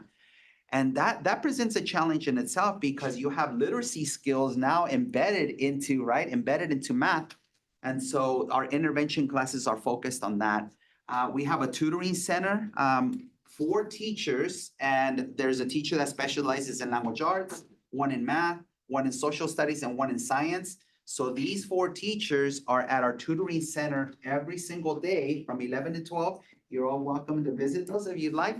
And our students come. We have about 30 student average participation here in our tutoring services. So we're really proud of that. Again, we can continue to reinforce it. We have a daily virtual connection. This is not to substitute the in-person, one-on-one, face-to-face interaction. We just wanted another platform, given that we do have students in South County and transportation could be a challenge. So we just wanted another offering, another platform, another opportunity for students to connect with us should they need us. And then at any point, our teachers are a text away, a phone call away, a Zoom away from daily connection with our students. And then these are the 2 that I was mentioning, particularly this 4th bullet, implementation of parent and academic mentor workshops. When we come back on Monday, January 5th. That week, I've offered at the school, it seems to have a little popularity, to be able to do a workshop on student motivation. We think that that's an important kickoff so that students understand that, yes, you're in the driver's seat of your education. And what does that mean, right? How do you set a schedule? How do you set certain expectations for yourself to make sure that you're on track with our school? And then after that, we do want to work on strengthening. Like, again, I'm seeing it really like a professional development around the core subjects for our mentors and parents, because they are the teachers at home. Like we say, they're the first teachers, right? And then continued reinforcement of our re-engagement meetings. So what's on the horizon for us as pilots, and I'm waiting for Principal Dermody to return so we could have this good conversation. We are also noticing with some of our high school students that they're credit deficient. This is interesting for those of you that have been here on the board for a while, may recall this charter school. Essentially, I remember when some of our student body were like ambassadors' children, or they were some pre-Olympic kids that were in our school, just kids that came to us, not with the heightened academic needs that they had, but more so because of the flexibility of the school structure. Now we are seeing students, and honestly to say that after the pandemic, we are seeing students with greater needs. And part of those greater needs is that we have a 16, 17-year-old sophomore in high school who comes to us and said, I only completed a one semester, my 9th grade year. So not only do I need to play catch up of this school year, I also have 25 credits to make up for my prior year, right? And so we need to be prepared for an intervention that addresses that need. Thus, us looking at a credit recovery program. Edgenuity, which is the platform that we have, it's the same with Alt Ed, gives us an opportunity to do credit recovery with students. Yes, we do look at, while not many of our open door charter students qualify for this, you may also know that there is a credit waiver opportunity for migrant students, students that have been adjudicated, students that are homeless or foster. Not many of our students qualify for that in home charter, but nevertheless, it's a tool that we have in our tool belt. And so we are looking forward to possibly pilot a credit recovery program for our students. And then, like I said, I have to stress it, that the mentor support we provide for these teachers at home is going to be very critical. So this is a report we have for you. I'd be happy to take any questions you have. Again, want to emphasize that the work is not done. And I can also assure you, in the 4 weeks that I've been there, that we have such committed staff across the board, from the office staff to the support to our teachers. They are fully committed and understand the urgency that's in front of us. And so with that, I welcome your questions and I appreciate your time. Questions or comments? I have a question.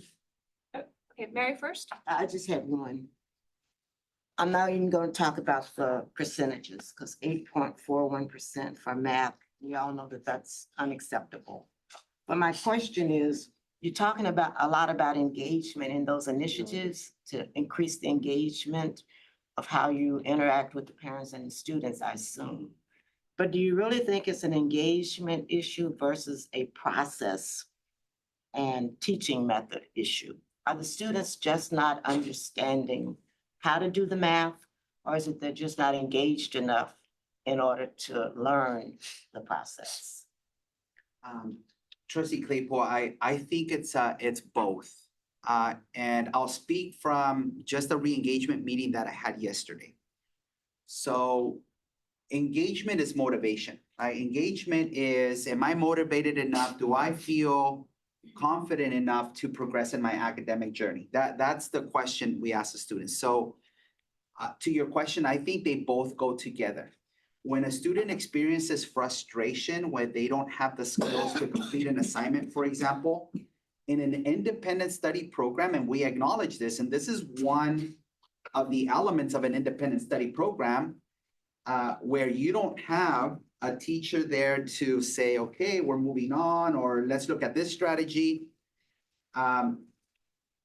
The student is more prone to lose that motivation, close the book, or close the tablet, close the Chromebook, and say, I'm not going to engage. And so I think it goes hand in hand.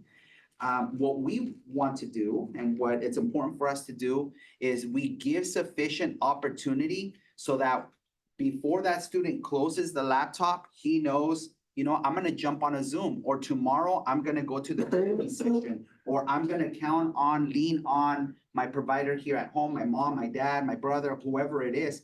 We want to encourage students to have those go-tos before they say, now I'm giving up, right? And so to your question, I think it goes hand in hand. You're right. I think the independent study model requires a certain characteristic of a student. Not all students could be successful in that platform. And so that is why when we do the enrollment of students and we sign the independent study contract, we want to ensure that all parties understand what we're getting into. The student, we are not in a position to discourage anyone from enrolling in our school. That we're not in that position. We welcome all students and we want to do our best to support all students. That is our goal. We're not there to say, sorry, you can't be in our school. That we're a public school, so we don't have that right. And nor we would even exercise it because we want to help all students that want to come to us.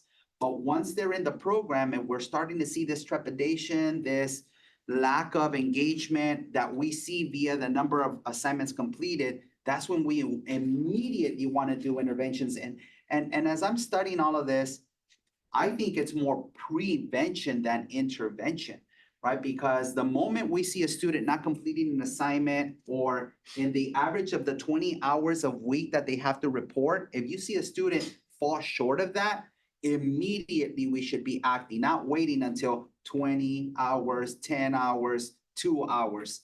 We need to be a little bit more proactive. So it's a combination of both things, Ms. Claypool. Thank you for your question.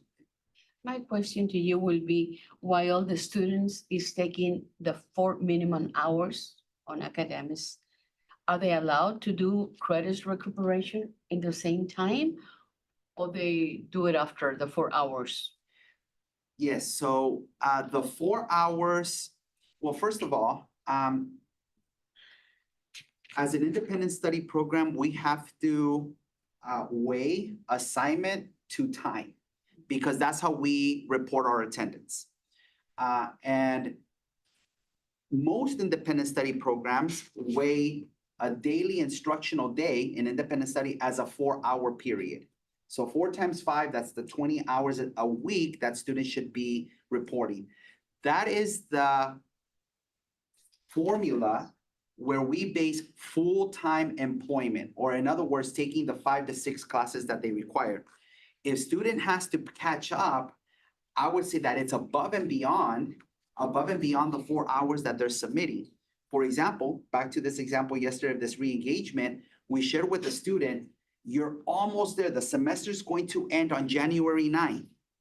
Right now, you're failing a course, but if you commit to working the 3 weeks of the winter break, you can catch up. So we're not taking attendance for that, but that is makeup assignments that the student is doing. So to answer your question, anything that's credit, recovery, or catch up would be above the 4 hours a day, 20 hours a week. The other thing we're clarifying with our students is that many of them say or think, oh, I have to report these 4 hours between 8 to 3 p.m. No, the beauty of Edgenuity is that you can log in. If you're an early riser, you can log in at 6, 7 in the morning. If you're late, you stay up late, you can log in at 8, 9 o'clock at night. If you're a weekend person, you can log in on Saturdays and Sundays. And so we're amplifying our expectation of, yes, it's 4 hours a day, 20 hours in a 5-day week, but essentially you have Saturday and Sunday, if that's who you are. We do have a small percentage, I'd say less than 10% of our high school students work, very few of them, but many of them do have home responsibilities, either taking care of siblings or other responsibilities at home. And so, yes, so it would be above and beyond if they need to play catch up. Thank you, Mr. Vela. Any other questions? Thank you. Thank you so much. Appreciate your time. Good presentation. Thank you. So I'm going to move on to item 3.1, public hearing in accordance with California Education Code, section 47605.6 and board policy 0420.4 on the matter of Navigator Schools petition to establish Monterey County Prep. I am now opening the public hearing regarding the petition submitted by Navigator Schools proposing to establish Monterey County Prep as a countywide charter school. The time is 5:41 and the meeting is open. The petitioners are asking the County Board of Education to approve the petition for Monterey County Prep as a countywide TK through 12 charter school for a term of 5 years, from July 1st, 2026 to June 30th, 2031. The petition was submitted to the County Board on October 27th, 2025. The Education Code requires the Board to hold the first public hearing within 60 days of receiving the petition to operate a countywide charter school. The purpose of the public hearing is to determine the level of public support for the establishment of this charter school from teachers, parents, or guardians, and the school district where the petitioners propose to place school facilities. This is not a decision-making hearing here tonight, and the County Board will not act to approve or deny the petition at this time. The format for the public hearing today is as follows. First, representatives from Navigator School will have 10 minutes to present information to the county board and the public regarding their request to the board to approve their petition to establish Monterey County Prep. Following their presentation, the board members may wish to ask the petitioners questions. After Navigator Schools' presentation, we'll take comments from the public in order to gauge the public support for charter schools. Public comment for this matter will be limited to a total of 2 minutes per speaker. I'd like to also ask that at this time there's no applause or booing, and that we keep this room a respectful place for everyone's voices to be heard. And it's also helpful to us when you come up to do public speaking if you clearly state whether you're in support or opposition as you make your comments. After the public comment, I will close the public hearing. Again, I want to remind everyone that the board will not be taking any action tonight. Staff is currently reviewing the submitted petition and will publish a report of recommended findings. Pursuant to the Education Code, the county board shall either approve or deny the petition within 90 days of receipt of the petition. The board will make its decision during a second public hearing in January 2026. The representatives from Navigator School will present to the board with public comment to follow. So I would like to ask the representatives from Navigator School to please introduce themselves and proceed with their presentation. Anyway, hello. My name is Dr. Caprice Young. It is a pleasure to meet you. I've got my team with me here. They will each introduce themselves as we are presenting in order to save time, because we're going to summarize an 800-page charter petition in less than 10 minutes. So thank you so much. I want to also say thank you to the board members for your service as elected officials and public servants. We appreciate you and know that it is a tough job with high pay. So our mission is basically to educate every kid, no matter their circumstance, and we do that by supporting our teachers. We believe that kids are successful when teachers are successful, and this is our mission here. You'll hear more about this as we go forward. What you're being presented with is a plan to, over the course of 5 years, open schools that over the course of 10 years will serve about 3,000 students. So we're not landing 3,000 seats on you tomorrow. It gets phased in slowly over time, and we're targeting the areas where we believe the students need us the most, because our mission as an organization is to serve the neediest students. So therefore, we have picked areas in Salinas, Seaside Marina, and Soledad Greenfield where we believe that we can do the most good for students. And we will do that with a proven TK-8 model and a proven dual enrollment early college career pathways model that has worked for our students who have graduated from our Gilroy Prep School and gone to GECA, which is the early college program at Galvin. Our current 4 schools are 4 completely different neighborhoods, one of which, though, very closely matches the Salinas area, which is Watsonville.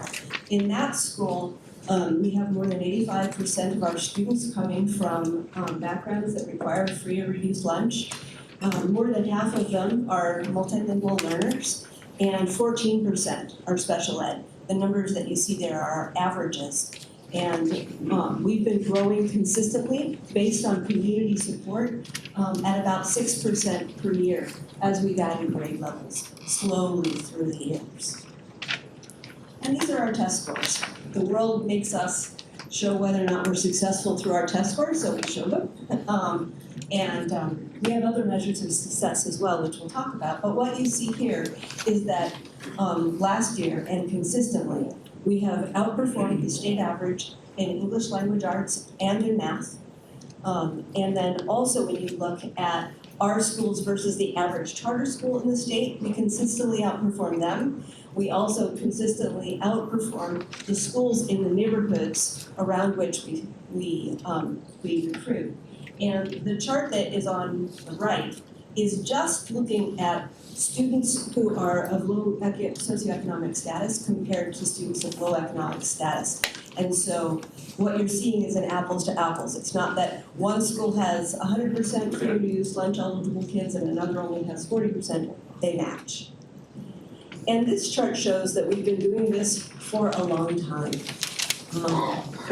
What you're seeing in this chart is that for each of our schools, for our older schools, we have 4 years of data shown. For our younger schools, 3 years of data. But what you see is that when you look not just at the school right next to them, but at the schools in the surrounding neighborhoods with the very same kids, we're giving them a different future, and we're very proud of that. And we don't say that to demean the schools around us, only to say, hey, we know how to do this and we're doing it well.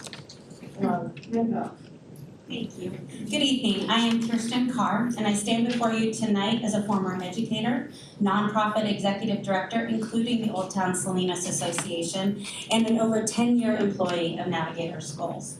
As Dr. Young mentioned, test scores are how we are measured by the state.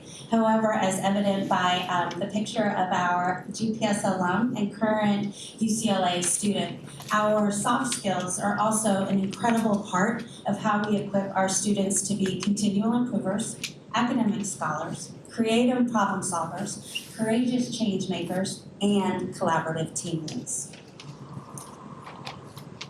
We are incredibly proud that we have been honored by both Innovate Public Schools and the Educational Results Partnerships for our efforts to and success in closing the opportunity gap for our most traditionally underserved students. And while we are incredibly proud of the test scores and of those soft skills that I mentioned, students are only going to be able to achieve if they feel safe, supported, and engaged at school. And as you can tell from our survey results, they do. And what I find the most exciting about this one is we got middle schoolers to not only feel this way, but they said they feel this way. We have 90% of our 6th through 8th graders believe that an adult at school cares about them, and it helps them to be able to achieve those scores we were talking about. You are going to hear about our model, and we did mention high school, and you may want to know why and why now. And the answer again is demand. Our families and our families in the communities we are hoping to serve would like more dual enrollment opportunities. And we are going to be partnering with local community colleges and universities to ensure that our students graduate not only with a high school diploma, but also with an AA degree. Hello, everyone. My name is Shauna Schmidt, and I am hopefully the principal of Salinas Prep School. I was born and raised in Salinas and a proud product of the Salinas public school system. I was a Mission Park Mustang, Salinas High Cowboy, MPC Lobo, and CSUOB Otter. So Salinas and Monterey County is very near and dear to my heart. I'm excited to talk to you guys today about our compass points and what makes Navigator so special. Our first compass point is the culture of excellence. When you walk into a Navigator classroom, you will see students joyfully engaged in learning. They are knowledgeable about their own academic goals because they've taken part in the goal setting and tracking process. We also have norm protocols and procedures in all of our sites from TK to 8 to keep consistency for our students and allow no wasted time. And we love to celebrate our students. We do this in many ways, one of which is our unit awards, where we celebrate academic progress, perseverance, as well as character development in our grad aims. Our next is data-driven instruction, and for me, this is where Navigator really shines. Is that 2 minutes or 30 seconds? 30, okay. Something special about Navigator is how much emphasis we put on data. We collect data, we respond to data, and we have a team of people that are working to support our students. No student being left behind. And we also have coaching. So every staff member on our campus is coached, from our yard duties to our CEO. We're always looking to continuously improve and be the best educators that we can be for our students. I'll pass it over to Gabby. Thank you.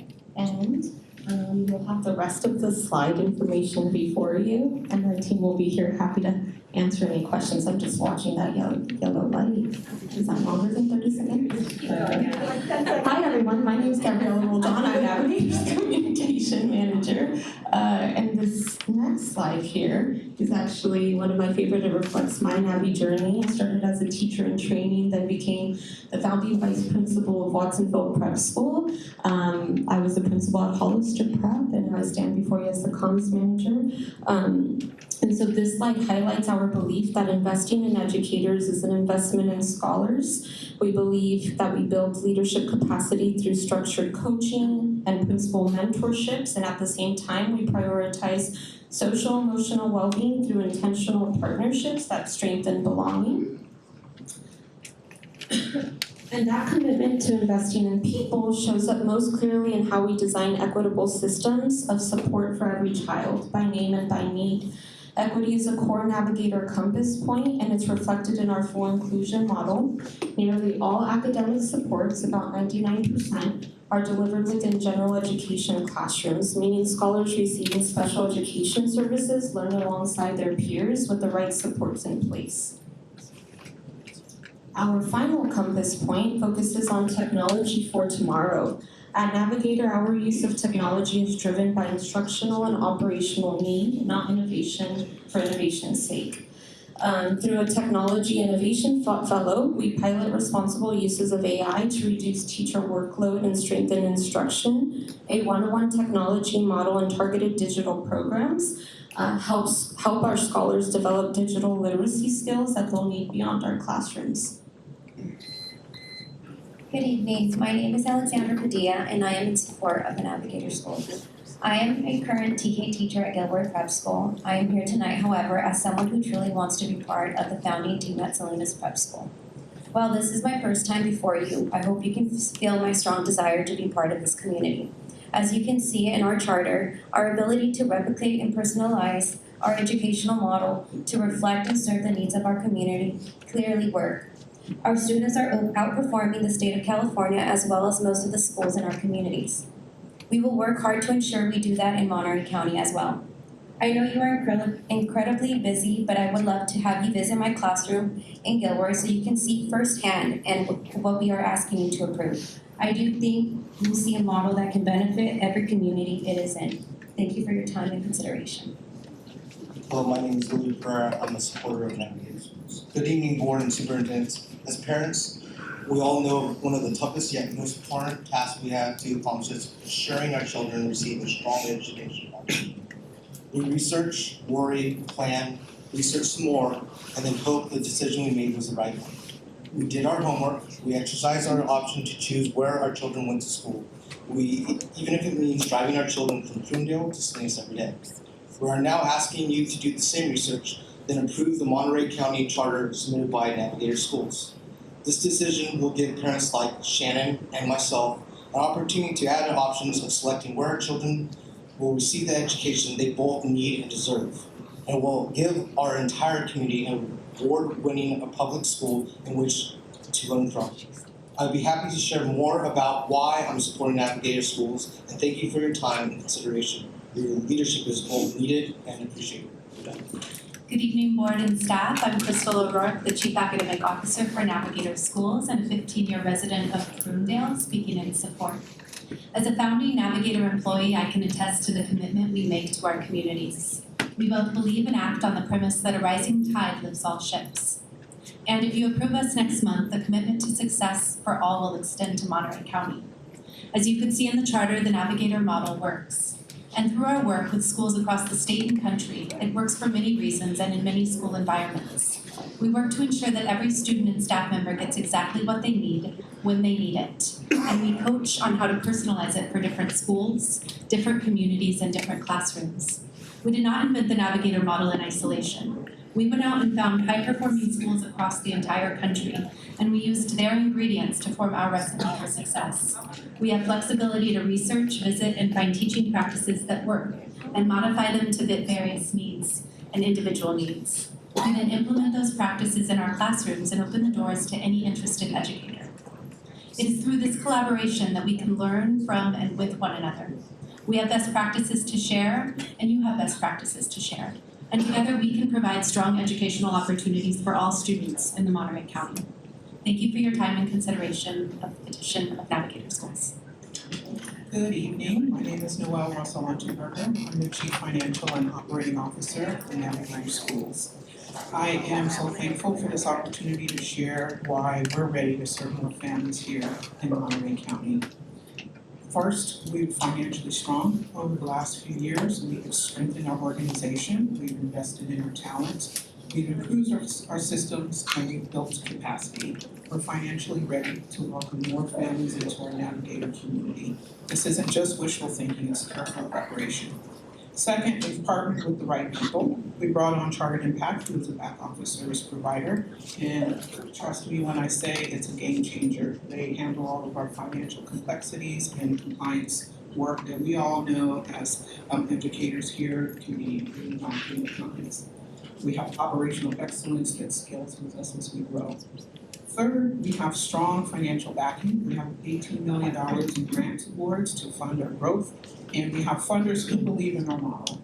Additionally, our longtime foundation partners continue to support us because they've witnessed our student success year after year. This isn't just funding, it's validation that we're doing something worth expanding. So here's where we stand. We're financially healthy, we're operationally ready, and thanks to Chartered Impact, we have the compliance and the complexity in our back office and the capacity to grow. Thank you. Good evening, I'm Andy Hernandez, the former principal of Watsonville Prep School, the current director of schools for Navigator, and a Monterey County resident. In all three of these roles, I am here tonight to ask you to consider and approve our petition. I know the impact we can have on the lives of our students because I see it every day. I spend at least one day at each of our schools and I see our students thriving.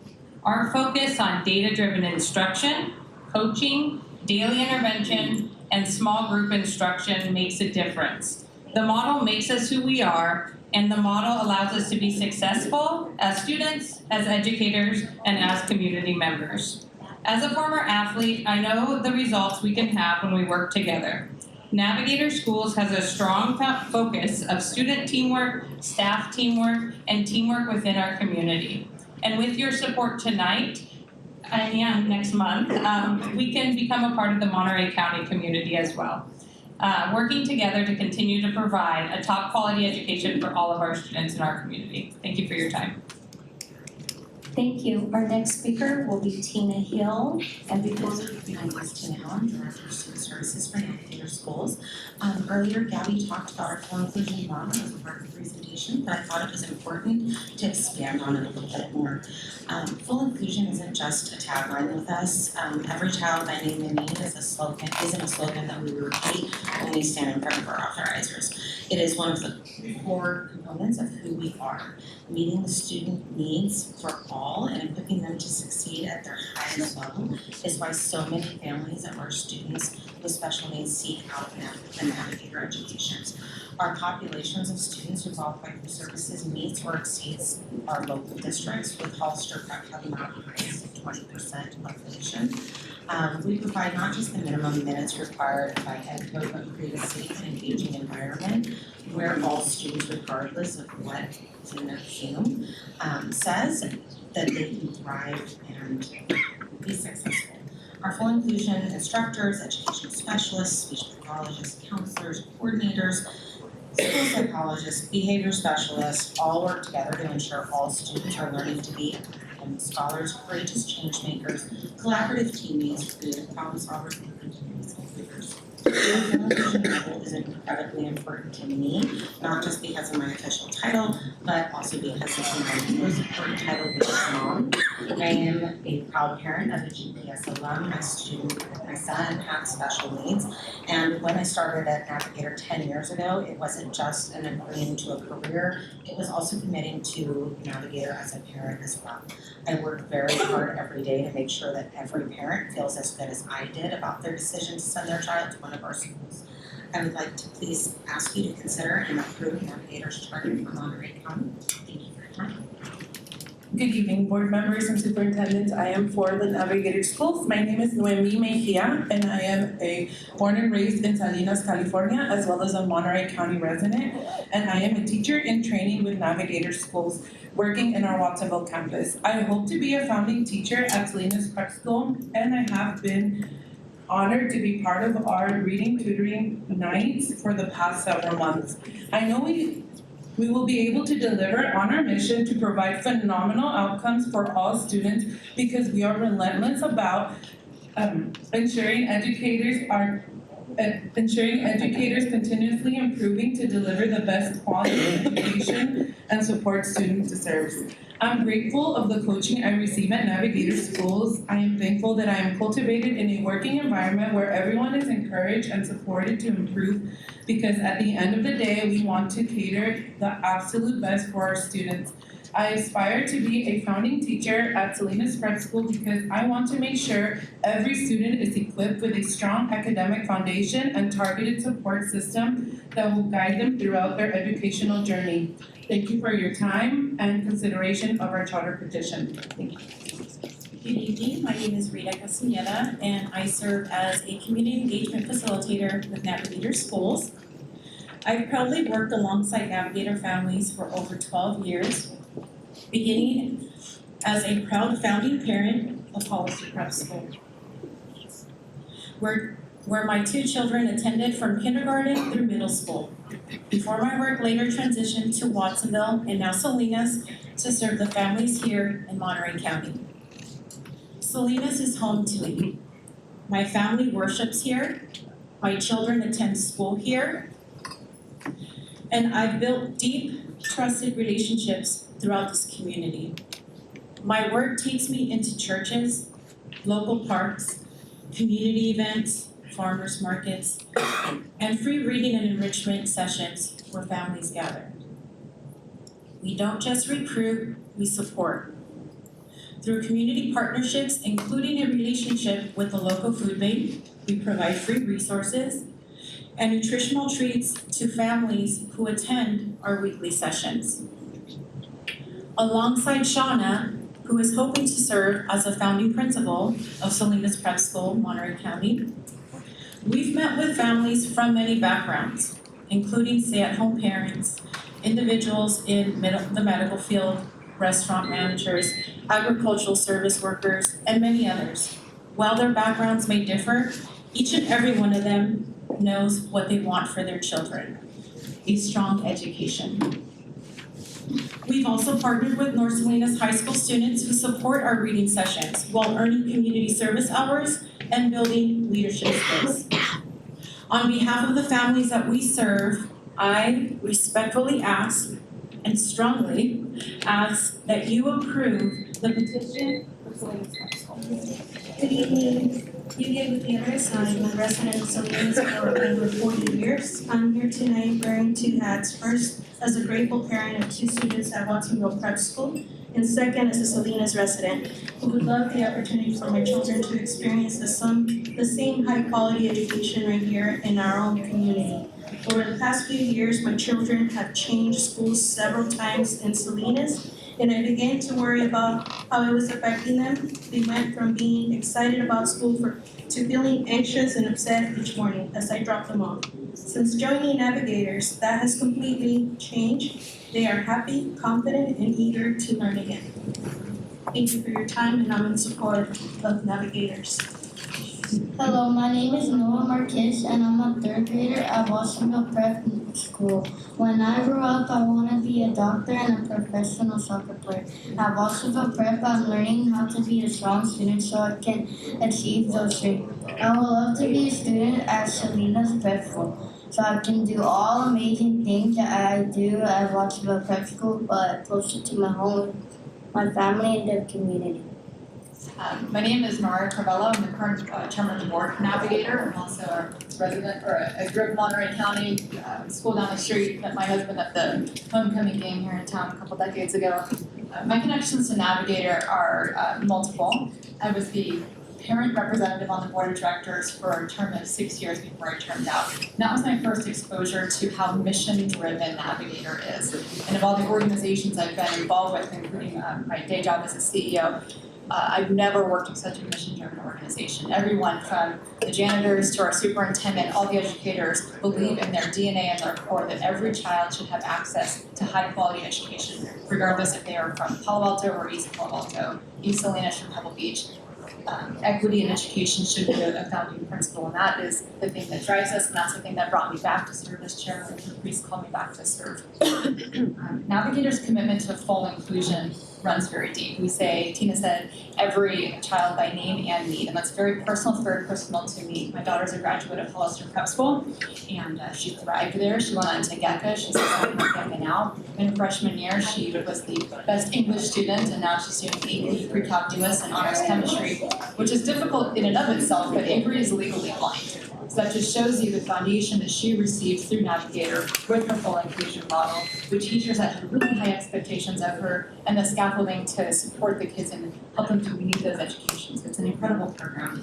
On behalf of the board as the chairman, I'd like to say that we are fully committed to this. We're committed to the educators, to the administrators, to the communities, the families. If kids need transportation, we already provide that for them. If they need food, we provide that for them. If they can't get to school, we figure out a way to pick them up and get them to school. We are a wraparound, full inclusion model that care very, very deeply about our communities.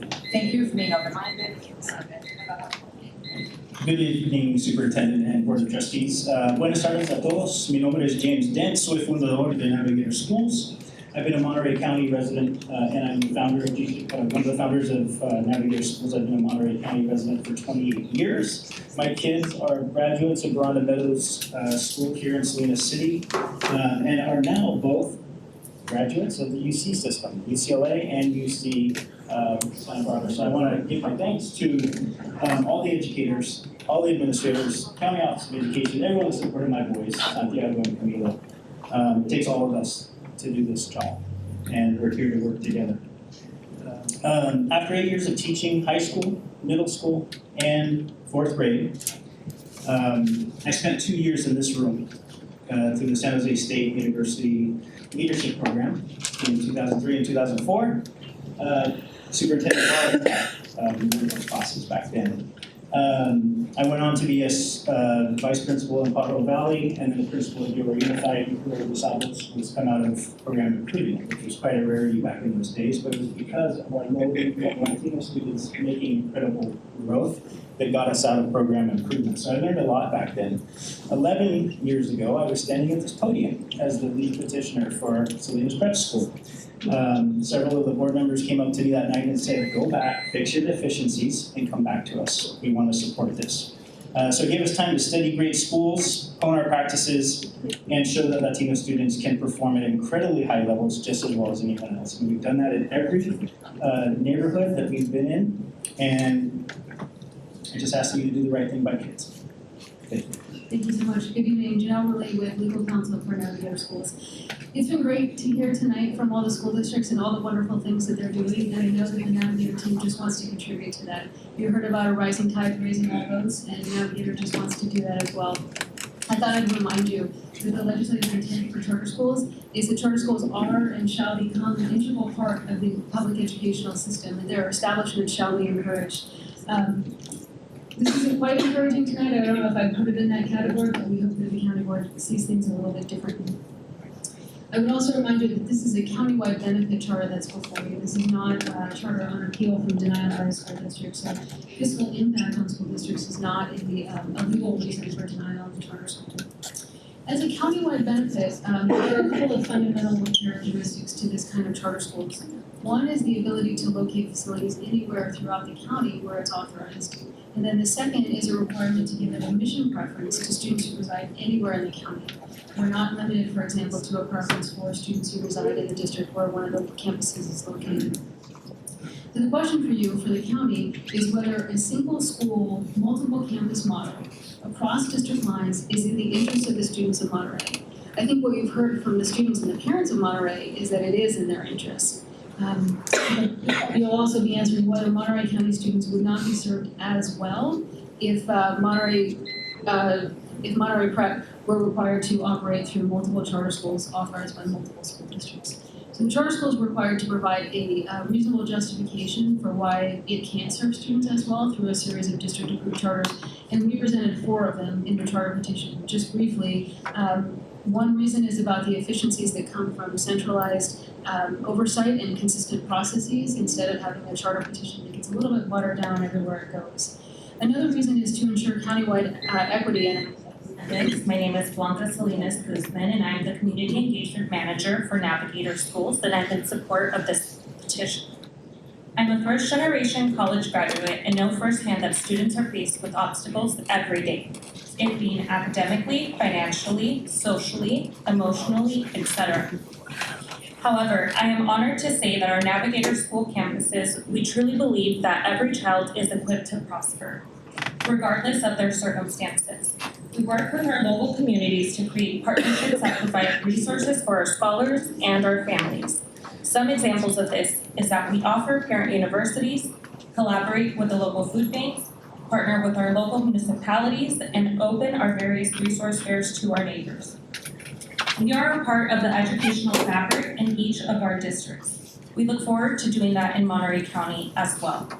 We offer after-school programs, mascot clubs to us at every site so our families know their scholars are in a safe, caring environment from the moment that they step on our campuses to the moment that they pick them up in the evening. We work hard to establish this trust, and again, we will work just as hard to create that type of family environment here as well. I started with Navigator as a teacher and grew into this position, and I love my job. Please consider our petition to become part of your educational community so that I can work with all of you to create additional community schools in Monterey County. Thank you for your time. My name is Erica Santos, and I am a Salinas resident and an engaged community member and the parent of a child currently attending a local public charter school. Choosing a public charter school for my child, a thoughtful decision based on her individual learning needs. I also recognize that not every family has access to the same educational options, which is why I am here this evening to advocate for high-quality choices for all students in our community. Navigator Schools has demonstrated a strong record of academic achievement, particularly in communities similar to Salinas. Over the past several months, my family has participated in the Salinas Reading Club, where I have personally witnessed Navigator's commitment to student growth, family engagement, and community partnership. As you carry out your responsibility to review charter petitions with careful consideration, I encourage you to evaluate Navigator Schools throughout the lens of student outcomes, equity, and long-term benefit to our community. Based on my experience, the educators are deeply invested in student success and working collaboratively with families. Respectfully ask that you consider this charter with an open mind and a focus on what it means, ensuring all students have access to a strong, supportive, and effective educational foundation. Thank you for your service, your leadership, and your time this evening.